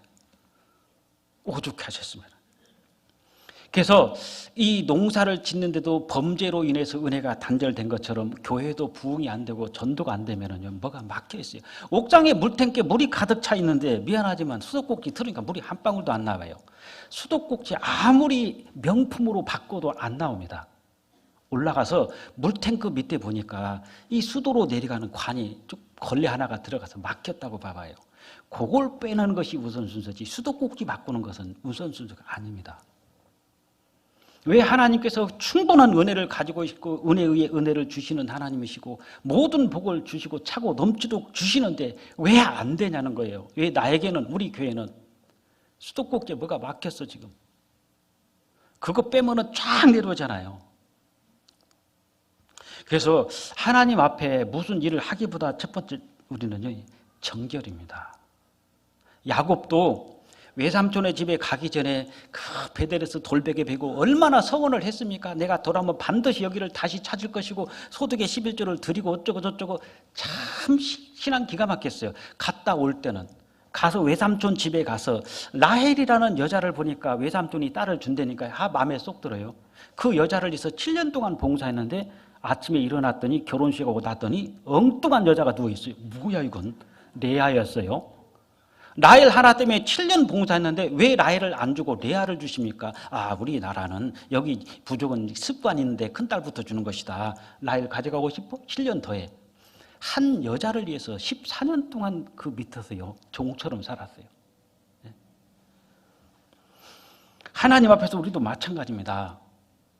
하나님 앞에서 정말 쓰임 받으려면은요, 악을 제거해야 돼요.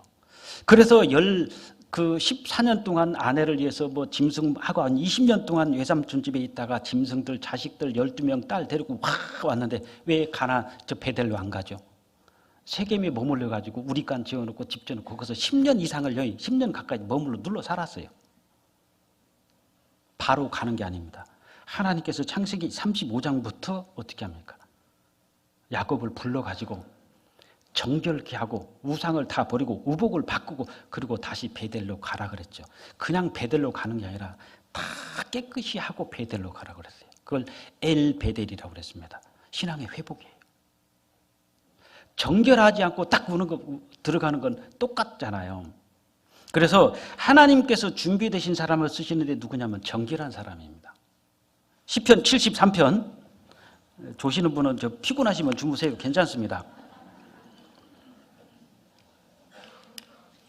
시편 73장 1절입니다.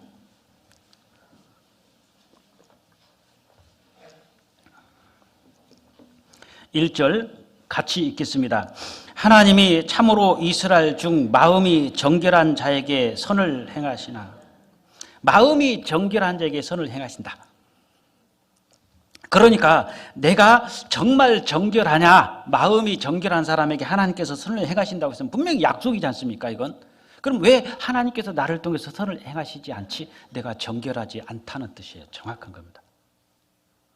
사람이 여호와를 기쁘시게 하면 그 원수라도 화목하게 하시느니라. 근데 왜 원수가 화목이 안 되죠? 정확한 것은요, 하나님을 기쁘시게 하고 있지 않기 때문에 그렇습니다. 하나님을 기쁘시게 하고 있는데 원수가 어디가 있어요? 내 안에 원수가 있다는 것은 하나님을 나는 기쁘시게 하고 있는 삶을 살고 있지 않다. 틀림없습니다. 그럼 우리가 정결한 모습이 하나님께서 정결한 사람을 통해서 선을 행하시는데 세상 사람들은 우리의 무엇을 보고 오냐면 말 듣고 오는 게 아니에요. 정결한 행위를 봅니다. 예를 들어서 이 약이 폐암을 고치는 약이에요. 이 약이 이래봬도 봄없이 그냥 물같이 생겼어도 폐암을 고치는 약입니다. 장신이나 먹어. 아무리 설명해도 사람들은 잘 안 먹으려고 그래요. 그런데 여러분들 알잖아요. 제가 폐암 말기였습니다. 근데 요약 먹고 나았어요. 완전히 깨끗이 나았어요. 그럼 다른 사람들이 이 약을 먹는 이유는 고쳐진 나를 먹고 싶은 거예요. 이걸 약을 보고 먹는 게 아니라 고쳐진 나를 보고 먹으려고 하잖아요. 마찬가지로 세상 사람들이 우리를 누구를 보고 믿고 싶으냐? 믿는 사람들을 보고 믿고 싶어져야 됩니다. 그게 전도지 않습니까? 전도가 어려운 게 아니라 삶이 어려워요. 삶이. 우리 삶이 잘못됐기 때문에 전도가 안 된다는 걸 아셔야 됩니다. 왜 마지막 때 점점 전도가 어렵습니까? 삶이 예전 같지 않아요. 정말 저도 89년도에 구원받았는데 그때는 막 내년에 주님 오신다 해가지고 막 정말 물불을 안 가리고 살았어요. 죄질 시간이 어디가 있습니까? 그때 전도 엄청 잘 됐잖아요. 지금은 어떻습니까? 거의 밖으로 하나님은 안으로 잡아 당기는데 밖으로 점점 세속화되고 있어요. 지금 교회도 이제 점점 뭐가 들어옵니까? 유행이 들어오기 시작합니다. 교회도 점점 세속화되잖아요. 그러니까 세상 마지막 때가 되면 될수록 그럴 때수록 더 분발해야 되는데 점점 세속화되는 그 세상의 풍속이 교회로 들어와요. 이제 앞으로 가면은 희한할 겁니다. 이거 우리가 스스로 자기가 자신을 제어하지 않으면은요, 얼마든지 우리 빨간 머리 들고 올 수 있어요. 빨간 머리 탁 들고 노란 머리, 빨간 머리, 하얀 머리 막 얼룩달룩 표범 머리 다 와요. 거기다 옷도 마음대로 입을 수 있습니다. 귀걸이도 조그만하고 이쁘장하면 괜찮잖아요. 어떤 사람 막 버스 손잡이만 해요. 막. 그거 쳐다보니까 떨어질 것 같아. 불안해. 세상 사람들이 그렇다는 겁니다. 근데 그것이 교회로 들어올 수도 있어요. 그리고 점점 이제 성령의 눈이 성령의 지금 사람들이 굉장히 좀 밝아지지 않습니까? 그러니까 막 이제 다 고쳐요. 기본적으로 쌍꺼풀은 다 해버립니다. 막 보톡스 넣고 막 땡기고 펴고 접고 이렇게 되면 어떻게 돼요? 어느 날 봤는데 자매가 아니요. 이상한 사람이었어. 점점 교회가 이제 어떻게 되냐? 세상을 닮아가요. 하나님이 주신 것이 가장 완벽한 겁니다. 눈은 와이사스 단추구멍만 해도 잘만 보이면 돼요. 눈은 그렇게 이뻐 막 100만 불짜리 눈인데 시력이 영 아니요. 코가 삐뚤어지도 냄새만 잘 맡으면 되잖아요. 근데 코는 오똑하고 정말 멋있는데 냄새를 못 맡아. 그게 뭡니까? 그건 코가 아니라 앙코예요. 앙코. 하나님이 주신 게 제가 보니까 가장 완벽합니다. 제가 어떤 군 안 받은 어떤 형제 그 딸이 하나 있는데요. 얼굴이 전혀 다른 사람이 됐어요. 걔는 돈 벌어서 성형, 돈 벌어서 성형, 돈 벌어서 성형. 얼굴을 다 뜯어 고쳐가지고 가서 보면은 다른 사람입니다. 얼마나 뜯어 고쳤는지.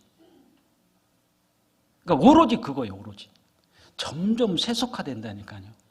아깝지 않아요. 그 돈이.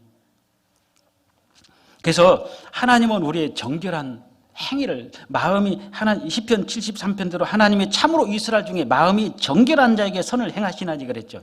마음이 정결한 사람. 사람들도 우리 행위를 보고 하나님도 우리 행위를 보잖아요. 나 너 쓰고 싶은데 너무 다 지저분해. 그러니까 부잣집에는 금그릇, 은그릇, 나무와 질그릇도 있지만 금그릇이라고 쓰는 게 아니라 깨끗한 그릇을 쓰시지 않습니까? 그럼 나는 금그릇이냐 은그릇이냐 나무나 질그릇이냐 그것이 중요한 게 아니라 깨끗하냐 이겁니다. 질그릇이면 어떻고 나무그릇이면 어때요? 깨끗한 걸 쓰지 않습니까? 베드로전서 3장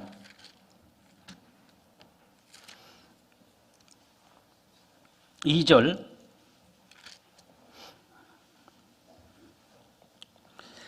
같이 읽겠습니다.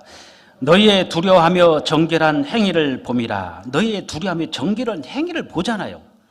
남편들은 아우 우리 아내가 교회 열심히 잘 다니네. 그게 아니라 정결한 행위를 보고, 마태복음 5장 16절은 이같이 너희 빛을 사람 앞에 비치게 하여 저희로 하여금 너희 착한 행실을 보고, 너희가요 빛을 어떻게 했냐, 빛을 사람 앞에 비치게 해라 그랬어요. 태워야 됩니다. 그리고 너희의 착한 행실을 보고, 이것이 목적이 아니에요. 이건 수단입니다. 착한 행실을 보고 하늘에 계신 너희 아버지께 영광을 돌리게 하라. 이것은 목적이고 착한 행실은 수단입니다. 그런데 수단을 목적으로 착각하는 순간 비극은 시작된다고 그랬어요. 나의 착한 행실이 목적이 돼버리면은요, 이게 수단이거든요. 나의 목적이 되면 비극은 시작됩니다. 자기 드러내려고만 하잖아요. 그게 아니라 너의 착한 행실을 보고 하늘에 계신 너희 아버지께 영광을 돌리게 하라. 이것이 목적입니다. 그러니까 나의 착한 행실을 보고 참 저 사람이 참 교회 나가더니 착해졌어. 그러니까 교회 다니시란 말이에요. 그게 아니라 나도 옛날에는 참 이렇게 성격이 못됐습니다. 근데 내가 바뀐 것은 하나님 말씀을 듣다 보니까 나도 모르게 말씀이 나를 고쳐주셨는데 제가 했습니까? 어느 목사님이 그랬대요. 들었어요. 목사님한테. 남편이 와가지고 목사님 참 대단하십니다. 멋지십니다. 그래서 왜요? 그러니까 제가 집사람하고 20년 동안 살았는데 도대체는 이 여자가 안 바뀌었대요. 그런데 어떻게 이 교회 오더니 일주일 만에 우리 마누라가 싹 바뀌어졌다는 겁니다. 그래가지고 목사님 정말 대단하시다고, 나는 20년 동안 못 바꿨는데 어떻게 일주일 만에 목사님 우리 마누라를 저렇게 바꿔놓습니까? 그래서 목사님이 그랬답니다. 제가 한 건 아무것도 없습니다. 저는 말씀만 전했을 뿐입니다. 만약에 안사람이 바뀌어졌다면 아내를 바꾼 것은 하나님의 말씀입니다. 그게 맞잖아요. 그게 사실이잖아요. 말씀이 고쳤지 목사가 바꿉니까? 목사는 능력 없어요. 전달하는, 광야에 외치는 소리일 뿐입니다. 말씀이 바꿔주잖아요. 착한 행실을 보고 하늘에 계신 너희 아버지께 영광을 돌리게 하라. 디모데전서 4장 15절, 디모데전서 4장 15절 같이 읽겠습니다. 이 모든 일에 전심전력하여 너의 진보를 모든 사람에게 나타나게 하라. 진보를 모든 사람에게 나타나게 하라. 적어도 구원받으면 바뀌어야 됩니다. 옛날하고 똑같으면 안 돼요. 똑같다는 소리는 다시 말하면 구원을 안 받았다는 거죠. 똑같을 수가 없잖아요. 내 안에 누가 들어왔는데요? 거룩한 성령이 오셨는데 나를 옛날과 똑같더라. 안 들어온 겁니다. 옛날하고 똑같은 사람일 뿐이에요. 그냥. 그래서 너희의 전심전력해서 너희 진보를 사람에게 나타나게 하라. 5장입니다. 5장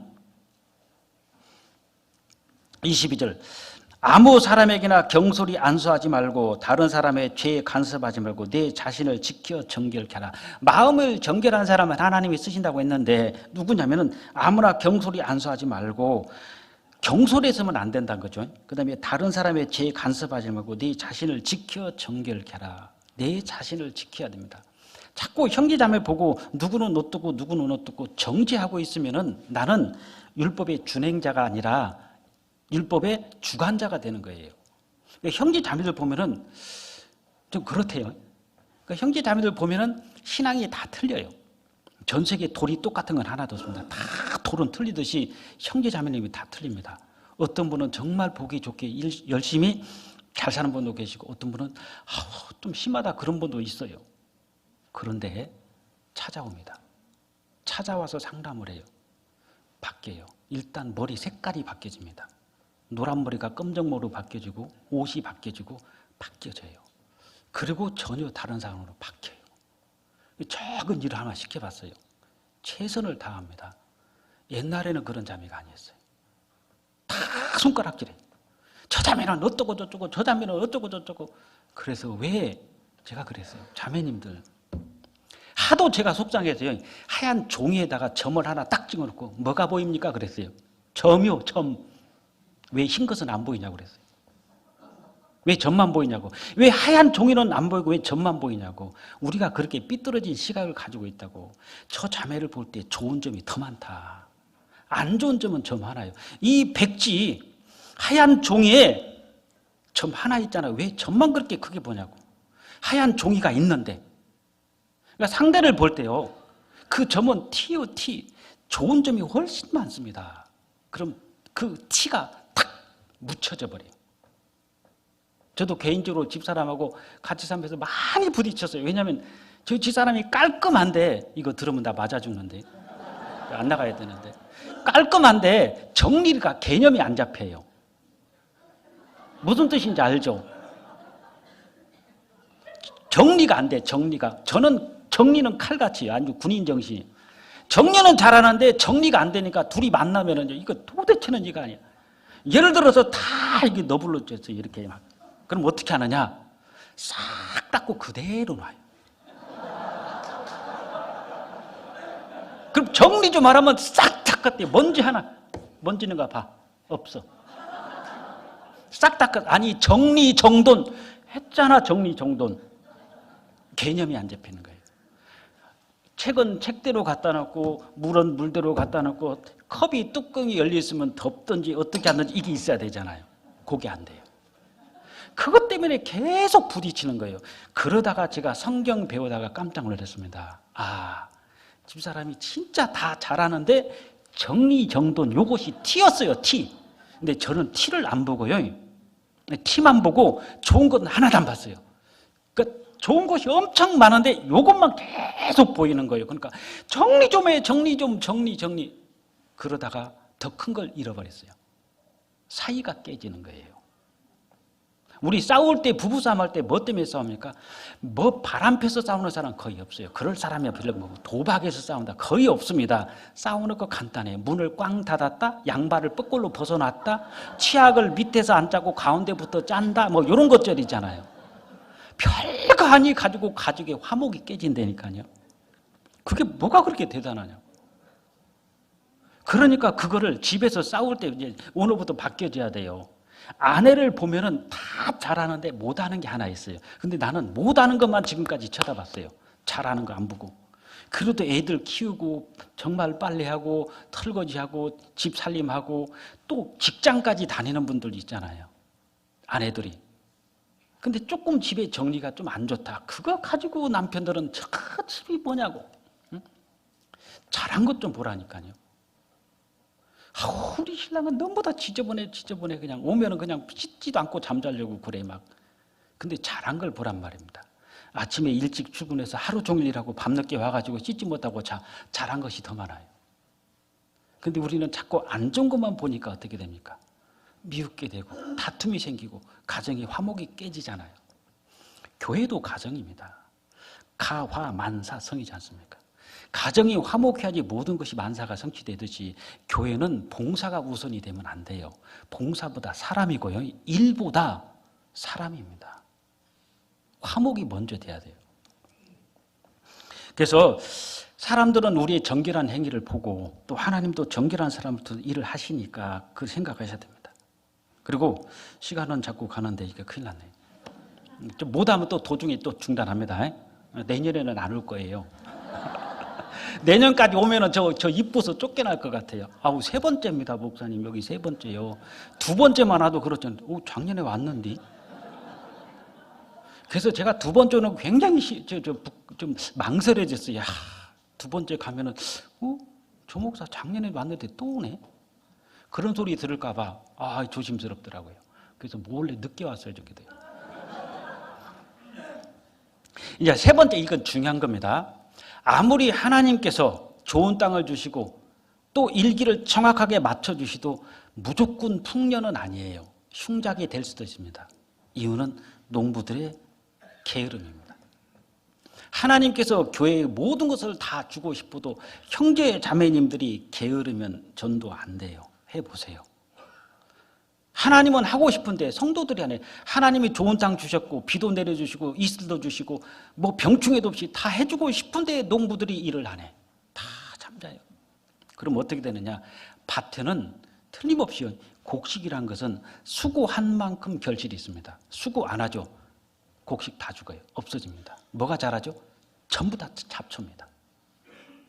농사꾼들은 수고하는 만큼 곡식을 얻는 것이고 수고하지 않는 만큼 곡식은 사라지고 잡초는 무성합니다.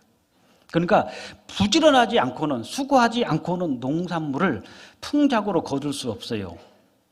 제가 목회하면서 바로 요거다. 하나님이 교회를 등한히 한 적이 있습니까? 하나님께서 교회를 떠난 적이 있습니까? 근데 왜 교회가 왜 이렇게 부흥이 안 되지? 게으름이었어요. 잠언 24장 보겠습니다. 잠언 24장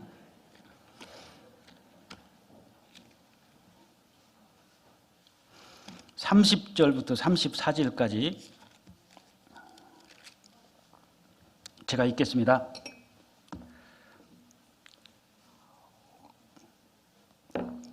내가 중앙에 게으른 자의 밭과 지혜 없는 자의 포도원을 지나며 본즉 가시 덤불이 퍼졌으며 거친 풀이 지면에 덮였고 돌담이 무너졌기로 내가 보고 생각이 깊었고 내가 보고 훈계를 받았었노라. 33, 34는 같이 읽겠습니다. 네가 좀 더 자자, 좀 더 졸자, 손을 모으고 눕자 하니 내 빈궁이 강도같이 오며 내 곤핍이 군사같이 이르리라. 여기 게으른 자의 밭과 포도원을 지났는데요, 가시 덤불이 무성하고 거친 풀이 지면에 덮였다. 이건요, 비 이런 것은 참 잘 내렸다는 거잖아요. 왜? 잡초가 무성하게 자랐다는 것은 날씨가 안 좋으면 잡초도 못 자랍니다. 근데 잡초가 무성하게 자랐다는 것은 날씨는 좋았어요. 근데 왜 이렇게 됐느냐? 거친 풀이 무성하고 가시던 풀이 퍼졌느냐? 게으름이었습니다. 좀 더 자자, 좀 더 졸자, 손을 모으고 좀 더 눕자. 항상 그러잖아요. 다음에. 이번에 말고 다음에 조금만 더. 그러다 보니까 문제가 되는 겁니다. 히말라야 산맥에 가면은 그 야맹조라는 새가 하나 있대요. 근데 이 새 특징이 뭐냐? 둥지가 없습니다. 둥지. 그래서 어떻게 하냐? 하루 종일 놀다가 저녁에 잠잘 때는 남의 둥지에 가서 오늘 저녁만, 하루 저녁만 묵읍시다. 됐어. 쫓아내요. 그럼 거기서 사정해가지고 그럼 저 뒤에서 조금 엉덩이나 붙이고 자. 그럼 엉덩이 살짝 대고 저녁에 덜덜 떨면서 자면서 마음에 다짐을 해요. 내일이면 집을 지으리. 그 다음날 해가 뜨니까 또 논이라고 정신이 없어요. 하루 종일 놀다 어이구 또 집 못 졌네. 그래서 이 집은 못 가고 다른 집으로 가서 사정이 해가지고 하루 저녁을 또 엉덩이 살짝 붙이는데 온갖 구박을 다 받는답니다. 아우 정말 치사해. 내일이면 집을 지으리.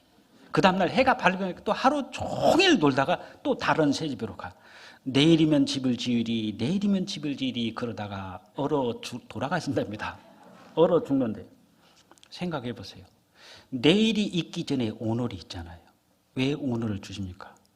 오늘은 내일을 준비하는 마지막 기회예요.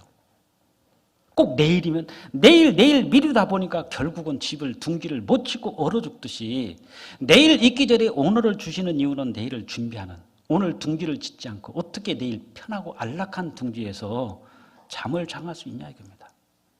우리가 이 세상에서 다음 세계를 준비하지 않고 어떻게 안락한 곳에서 천국에서 편히 쉬겠냐고요. 내일이면 집을 지으리. 이것이 아주 안 좋은 겁니다. 내가 다음 달부터 누가 그랬다고 그러더라고. 오랜만에 교제를 회박했는데 내가 주님께서 열심히 살겠고 그냥 뭐 바다 건너서라도 좋겠어, 뭐 산을 넘어도 좋겠어.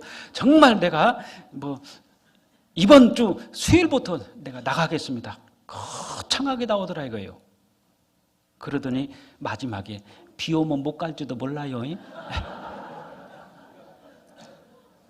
아니 뭐 산을 넘고 바다를 건너고 뭐 목숨도 다 바치겠어 그래놓고 이번 주 수요일부터 나갈게요 그러놓고 하는 말이 비 오면 못 갈지도 몰라요.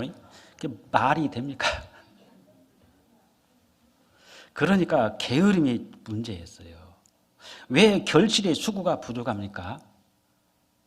왜 결실이 안 되냐고. 수고 안 했어요. 수고의 대가가 결실입니다. 교회도 마찬가지예요.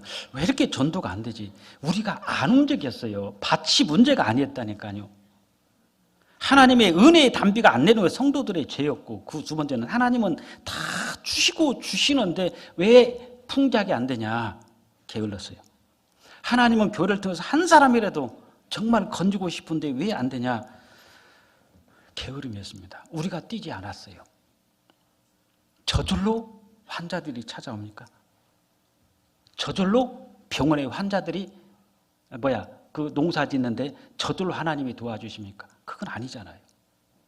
우리가 찾아가야 돼요. 이 영혼의 질병들은 구원받고 싶은 사람들이 스스로 걸어서 오는 것은 정말 기대하기 어렵습니다. 성경 다 보면요, 찾아갔어요. 다. 이디오피아 내시계로 가라. 사마리아 여인에게도 예수님이 찾아가셨고 다 찾아가셨지 오기를 기다립니까? 하늘에 계신 예수님께서 이 세상에 찾아오시지 않았다면 우리 구원 못 받습니다. 우리는 어떻게 생각하냐?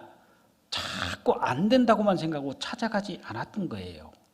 찾아가고 또 찾아가고 또 찾아가면 됩니다. 그래서 이 풍작이 보니까요, 백성들의 정결한 삶을 통한 하나님의 은혜였어요.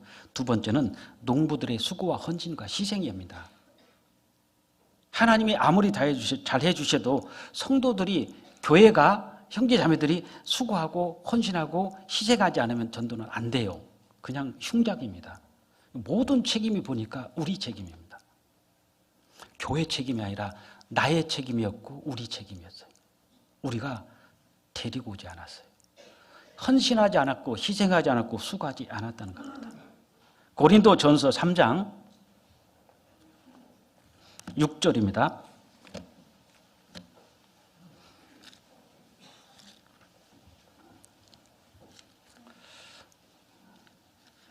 이거 짧은 구절이니까 같이 읽겠습니다.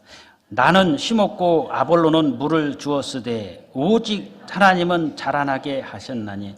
자라나게 하시는 하나님인데 그 자라나게 하기 전에 우리가 할 도리가 있습니다. 심고 물 주는 것은 우리가 해야 됩니다. 그리고 자라나게 하는 건 하나님이시잖아요. 우리는 자라나게는 못해요. 그러나 심을 수는 있습니다. 물을 줄 수는 있어요. 이것은 우리가 할 일입니다. 아무것도 안 하고 하나님이 다 해주실 거야. 좀 마음에 아멘이 안 되는 게 있어요. 왜 자꾸 자매가 하려고 그래? 하나님이 다 해주시는데. 그럼 뭐란 말이에요? 그냥 앉아있으라 이거예요. 왜 자매가 하려고 그러냐고. 하나님이 다 해주시는데 하나님이 다 해주십니까? 저 그거 안 믿습니다. 하나님이 다 해주셔요? 기도하면 병 다 나요? 기도하면 빚이 다 갚아져요? 기도하니까 성적이 막 최고로 올라서 전체 수석돼요? 다 해주셔요? 그건 아니에요. 하나님이 다 해주시는 게 아니라 거기에 맞게 해주시는 겁니다. 애기가 아빠가 면도칼 가지고 싹싹 면도하고 있으니까 아빠 칼 줘봐. 애기한테 칼 줘요? 애한테 칼 주면 얼굴 난리 납니다. 언제 주느냐? 아버지는 애가 필요할 때 주는 거잖아요. 결혼할 때가 되면 면도칼 세트로 사주고, 엄마가 칼 가지고 주방에서 김치를 싹싹 써니까 3살짜리가 엄마 칼 줘봐. 줘요? 김치 잘라요? 지손 잘라요? 지손 잘란다. 그러나 이 딸이 결혼할 때 되면 엄마는 부엌칼 세트로 사줄 겁니다. 필요한 걸 주는 것이지 내가 원하는 걸 주는 것은 아닙니다. 뭐든지 다 들어준대요. 미안하지만 뭐든지 다 들어주면 진짜 큰일 나요. 하나님 막 돈 달라는 사람, 집 달라는 사람, 뭐 난리 날까. 하나님 차 바꿔달라는 사람이 있고 뭐 별 사람이 다 있을 거 아니에요. 필요한 걸 주는 것이지 우리가 구하는 걸 주시지는 않습니다. 그래서 이 하나님의 일을 함에 있어서 우리가 하나님께 구하는 것도 정말 필요한 것, 기도한다고 다 주시는 건 아니에요. 동참해야 됩니다. 교회 일에 내가 원해서 동참하는 게 아니라 교회에서 필요하니까 그래요. 자매님이 교회에서 필요합니다. 주님께서 자매를 쓰시겠다고 합니다. 마태복음 20장에는 품꾼이 나오고 21장에는 그 나귀 새끼가 예수님을 탁 등에 태우고 예루살렘 성으로 들어가는데 그 내용이 나오잖아요. 그때 주가 쓰시겠다 하라 그랬습니다. 그럼 주인이 즉시 풀어준다는 거예요. 주가 쓰신다면. 자매님, 주님께서 쓰시겠답니다. 잠깐만요. 기도 좀 해보고요. 기도 좀 해본대. 주님이 쓰시겠답니다. 기도 좀 해보게. 누구한테 기도할까요? 기도 아닙니다. 집에 가서 저녁 내 고민하는 거예요. 내가 시간도 없고 바쁘고 이런데 내가 어떻게 내가 조장을 해? 근데 주님이 쓰신다고? 이건 주님의 뜻이 아니야. 자기 뜻이 아니었어요. 주님의 뜻이 아니라. 주가 쓰시겠다고 그랬는데 기도해 보겠습니다. 그건 누구한테 기도하냐면 자기가 자기한테 기도하고 있어요. 틀림없습니다. 만약에 주님께서 쓰시겠다 그러면 주여 제가 여기 있나이다. 나를 보내소서. 그게 맞죠. 그게 맞지. 좀 잠깐만 좀 기도 좀 해볼게요. 주님께서 내가 너를 필요로 한 데 써야 되겠다. 잠깐만요. 한번 기도해 볼까요? 주님 나를 쓴대. 어떻게 해야 돼? 주님 안 되겠어요. 이게 기도라고 생각하십니까? 거역이지. 만약에 이렇게 생각해 보세요. 주님께서 낙이 타고 가는데 낙이는 새끼잖아요. 만약에 주님께서 나를 등에다 업고 한번 저기까지 한번 걸어가 볼래? 나 업고 저기까지 한번 걸어가 볼래? 그럼 어떻게 해야 되죠? 1번 잠깐 주님 기도해 보고요. 2번 주님 저 어저께 디스크 수술했거든요. 지금 피도 안 말랐습니다. 한 사람은 주님 저 허리 아파요. 근데 저 자매는 쌩쌩하거든요. 이렇게 해야 할까요? 한번 생각해 보세요. 그 낙이 새끼, 낙이 어미도 있었고 백마도 있고 구름 타고 갈 수도 있습니다. 근데 낙이 새끼를 굳이 타면 낙이 새끼가 불평했습니까? 반항했습니까? 안 됩니다라고 했습니까? 그냥 탁 예수님 태우고 갔죠. 등에다가 탁 태우고. 저는 개인적으로 생각해 봤어요. 지구상에서 가장 멋진 일을 한 그 짐승은 그때 낙이 새끼입니다. 창조주를 등에 태우고 간 짐승이 있어요. 지가 예루살렘 들어갑니까? 낙이는 부정한 겁니다. 예수님을 등에 태웠기 때문에 감히 들어가는 거예요. 우리가 부정한 인간들입니다. 이방인들은. 감히 우리가 어떻게 천국 가죠? 주님을 등에 태웠기 때문에 가는 거잖아요. 주님 덕분에 가는 것이지 우리 때문에 가는 건 아니지 않습니까? 만약에 주님께서 오셔가지고 나 저까지 한번 업고 가볼래? 그렇게 했을 때 주님 저렇게 수술했습니다. 그러나 내가 기어서라도 갈 테니까 한번 타보세요. 제가 기어서 한번 가보겠습니다. 그 마음을 보는 거지 않습니까? 기어서 가겠대요. 그러면 저까지 가면은 그 디스크 어떻게 됐겠습니까? 완치입니다. 완치. 치료가 아니라 치유시켜버려요. 치유. 치료는요. 아픈데 뭐 꿰매주고 상처 약 발라준 것이 치료예요. 치유는 근원을 없애버린 겁니다. 근원. 완전히 근원을 없애버릴 거 아니에요. 그래서 우리가 하나님 앞에 희생하고 수고하지 않으면은 사실상 전도는 안 돼요. 우리가 뛰어야 된다니까요. 그러니까 모든 책임은 어디냐? 하나님 책임 하나도 없어요. 우리 책임이었습니다. 우리가 다가가지 않았고, 우리가 찾아가지 않았고, 우리가 전하지 않았어요. 그리고 다 핑계댔습니다. 안 돼요. 우리 아빠는 안 돼요. 우리 어머니는 안 돼요. 다 상대에게 책임을 돌렸고 나는 아무 잘못 없음. 만약에 문제가 있다면 우리 아버지, 어머니 꼭 하와 같았잖아요. 아담 같고. 내가 언제 여자 달랬어요? 하나님이 주셨잖아요. 저 여자. 제가 저 여자가 뭐라도 먹었지 뭐 내가 먹고 싶어도 먹었나요? 안 먹을 수도 있잖아요. 마찬가지로 우리는 다른 사람에게 핑계를 대서는 안 됩니다. 내가 해야 될 것은 내가 해야 돼요. 그리고 자리를 지켜주셔야 됩니다. 집회 때, 주일, 집회 때 보면 한 반절은 나와요. 근데 시골 교회 가면은 다 나옵니다, 거의. 근데 도시로 갈수록 한 반절, 3분의 2밖에 안 나와요. 주일날은 또 꽉 차. 집회 때는 텅 펴. 자리 지켜야 됩니다. 예수님을 따르던 제자들 다 떠났잖아요. 끝까지 십자가까지 자리를 지키신 분 예수님밖에 없었어요. 저는 성경 속에서 다 참 잘하는데 산마가 참 마음속에 기억납니다. 산마라는 사람이 어떤 사람입니까? 녹두봐서 블레셋 사람이 다가와요. 다 도망가요, 백성들. 근데 그 자리를 끝까지 지키잖아요. 이거 한번 찾아보겠습니다.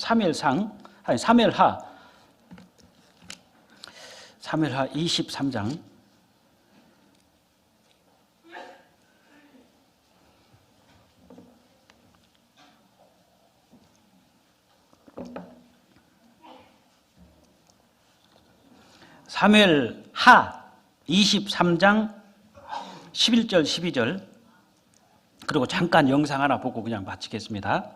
11절 12절 같이 읽겠습니다. 그 다음은 하랄 사람 아게의 아들 삼마라 블레셋 사람이 떼를 지어 녹두나무가 가득한 밭에 오매 백성들은 블레셋 사람 앞에서 도망하되 저는 그 밭 가운데 서서 막아 블레셋 사람을 친지라 여호와께서 큰 구원을 이루시니라. 다 도망갔는데 그 자리를 끝까지 삼마 혼자 지킵니다. 그럼 삼마는 사람 아니에요? 삼마는 겁 없냐고요? 두려움 없냐고요? 자기도 도망갈 수 있잖아요. 근데 그 자리를 떠나지 않는 겁니다. 하나님께서 큰 구원을 이루셨죠. 우리 마찬가지입니다. 하나님께서 주어진 내 자리가 있어요. 우리 집에서 내 자리가 있어요. 그 자리를 지켜야 돼요. 인천 상륙작전이 있잖아요. 인천 상륙작전이 성공률이 5,000분의 1이랍니다. 그 메가더 장군이 5,000분의 1이 인천 상륙작전을 딱 감행하려고 했을 때 그 참모들이 엄청 반대했어요. 이건 무조건 지는 겁니다. 큰일 납니다. 이 전쟁에서 우리는 5,000분의 1을 뚫고 어떻게 인천 상륙작전을 합니까? 그때 메가더가 한 말이 있어요. 한국의 전쟁이 터졌을 때 극별히 한국을 와서 전쟁터를 한번 돌아다 봤다는 겁니다. 근데 어느 전쟁터 가니까 16살쯤 되는 어린 소년이 그 참호 속에서 혼자 피투성이가 돼서 있는 거예요. 머리 빡빡 깎은 중학교 한 3학년 정도 되는 애가. 그래서 메가더가 물어봤어요. 모든 사람은 다 퇴각했는데 왜 너는 여기서 혼자 퇴각하지 않았느냐? 그 소년이 그랬어요. 저는 퇴각하라는 명령을 못 들었습니다. 그 자리를 지킨 거예요. 그때 메가더 장군 마음에 전율을 느낀 겁니다. 네 소원이 뭐냐 그랬어요. 중학교 3학년짜리 가요. 메가더 장군에게 총과 충분한 실탄을 주십시오. 아마 저 같았으면 그랬을 것 같아요. 장군님, 우리나라를 지켜주십시오. 그랬을 것 같아요. 근데 이 어린 소년이 총과 충분한 실탄을 주십시오. 싸우겠다는 겁니다. 그 중학교 3학년짜리가. 그때 메가더가 전우회를 느낀 거예요. 이 소년의 나라를 기어코 지켜야 되겠다. 그래서 인천 상륙작전을 감행했다는 겁니다. 그 한 아이, 중학교 3학년짜리 한 소년이 메가더를 움직였어요. 자, 우리 산마를 보니까 그게 생각나요. 이 산마 한 사람이 하나님을 움직였어요. 그리고 큰 구원을 이뤘잖아요. 우리 교회, 우리 가정에 이런 사람이 있어야 됩니다. 산마 하나로 끝나야 되겠습니까?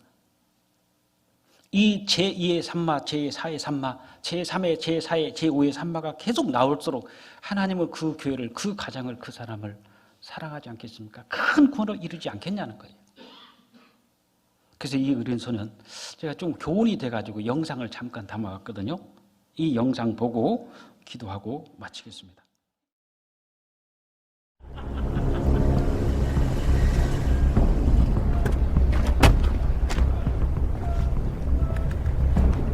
Incheon tides are the worst in the world.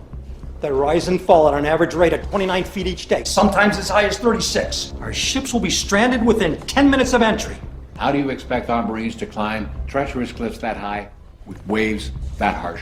Dying in Busan, and you're proposing a suicide mission. Fortifying Busan is suicide. Don't hit them where they are strong. Hit them where they are not. Cut off their supply line. Force them to starve. 5,000 to 1. 5,000 to 1. That's the odds that you get on this one. This is the riskiest military operation that I've ever encountered. Why? Why the fixation on Incheon?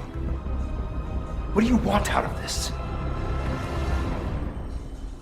2 days after the war broke out in Korea, I made a secret trip there from Tokyo to assess the damage. I came across a young Korean boy alone in a trench, no older than 16. He had no gun, no shirt. All else had retreated. I was perplexed. Why are you here? I asked him. He replied, 후퇴하라는 상관의 명령이 없었습니다.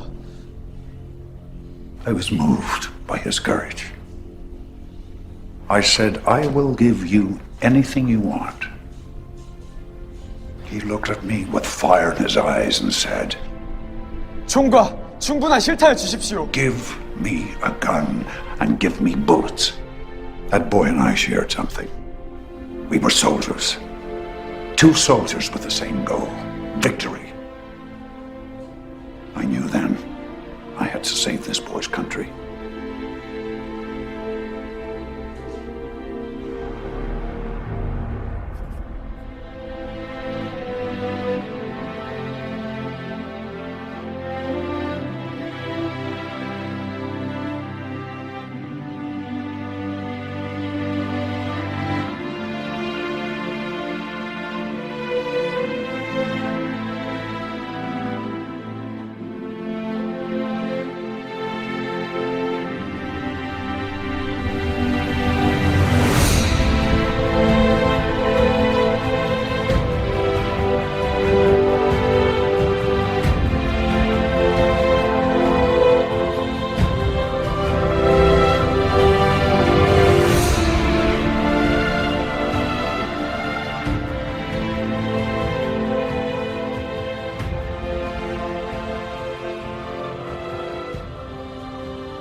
16살짜리입니다. 중학교 3학년이더라고요. 이 한 사람이 한국을 건져냈습니다. 왜 그 자리를 지켰어요? 왜 너는 다 퇴각했는데 안 가느냐? 퇴각하라는 상관의 명령이 없었습니다. 예수님은 십자가 그 자리를 끝까지 지켰잖아요. 아버지 할 수만 있으면 이 잔을 내게서 옮겨주옵소서. 그러나 내 뜻대로 마옵시고 아버지의 뜻대로 되기를 원하나이다. 하나님은 성부 하나님은 성자 예수님께 퇴각하라는 명령을 안 내리셨어요. 가라. 십자가까지. 그 예수님 한 분으로 어떻게 됐습니까? 전 세계가 복음으로 싹 승리했잖아요. 이 산마 한 사람, 우리도 교회 안에서 이렇게 충성된 사람 산마처럼 정말 이 어린 소년 16살의 어린 아이처럼 이런 사람의 교회에서 한 명 있으면 되겠습니까? 한 명으로 주님이 만족하실까요? 2명? 3명? 아니. 전부가 다 이런 마음이 된다면 왜 하나님께서 그 교회를 통해서 그 사람을 통해서 일을 안 하시겠습니까? 하고도 남죠. 여러분들이 하나님의 입장이고 이런 소년을 만났다고 생각해 보세요. 산마 같은 사람 안 도와주고 싶겠습니까? 도망가는 비겁한 사람보다는 끝까지 지키는 그 자리를 지키는 그 한 사람 때문에 하나님은 그 자리 떠날 수 없어요. 다 떠나도 하나님은 자리를 지키십니다. 그래서 우리도 내년이 아니죠. 올해 2020년 정말 교회 안에서 없어서는 안 되는 꼭 자리를 지키는 충성된 그런 사람이 되었으면 좋겠습니다. 성찬식 있어요. 성찬식. 제가 기도하면 안 되고 성찬식이 있는데 성찬식의 의미는 다 아시잖아요. 전도 집회 때 들으셨기 때문에 성찬식은 사실상 서원입니다. 서원. 예수님께서 마지막 돌아가실 때 떡과 포도주를 가시고 제자들에게 떡을 떼주시고 포도주 주시면서 이것은 내 몸이니 나를 기념하라 그랬습니다. 먹는다는 것은 영접한다는 의미예요. 나는 예수님의 십자가의 죽음과 부활을 그 분을 나의 구세주로 영접합니다 라는 의식입니다. 그리고 그동안 잘못했던 과거를 한번 생각해 보시고 다짐하는 시간입니다. 말하자면 서원이에요. 서원. 하나님 2020년도는 제가 이렇게 살지 않겠습니다. 신앙생활은 그냥 닥치는 대로 하는 게 아니라 서원을 먼저 하는 겁니다. 서원하고 그 서원이 이루어지도록 사는 삶이 신앙생활이에요. 꿈꾸는 요셉, 꿈을 이루어주시는 하나님, 그리고 영광을 얻은 요셉, 감사하는 요셉, 그리고 마지막에 사명을 받은 요셉이 탁 이어지지 않습니까? 그래서 서원하고 올 한 해를 나는 어떻게 살겠다 집에 가셔서 표대 말씀도 탁 찾아보시고 올해 나는 전도를 누구를 전도하겠다라는 준비도 하시고 그리고 그렇게 좀 계획대로 준비된 대로 좀 한 해를 사셨으면 좋겠습니다.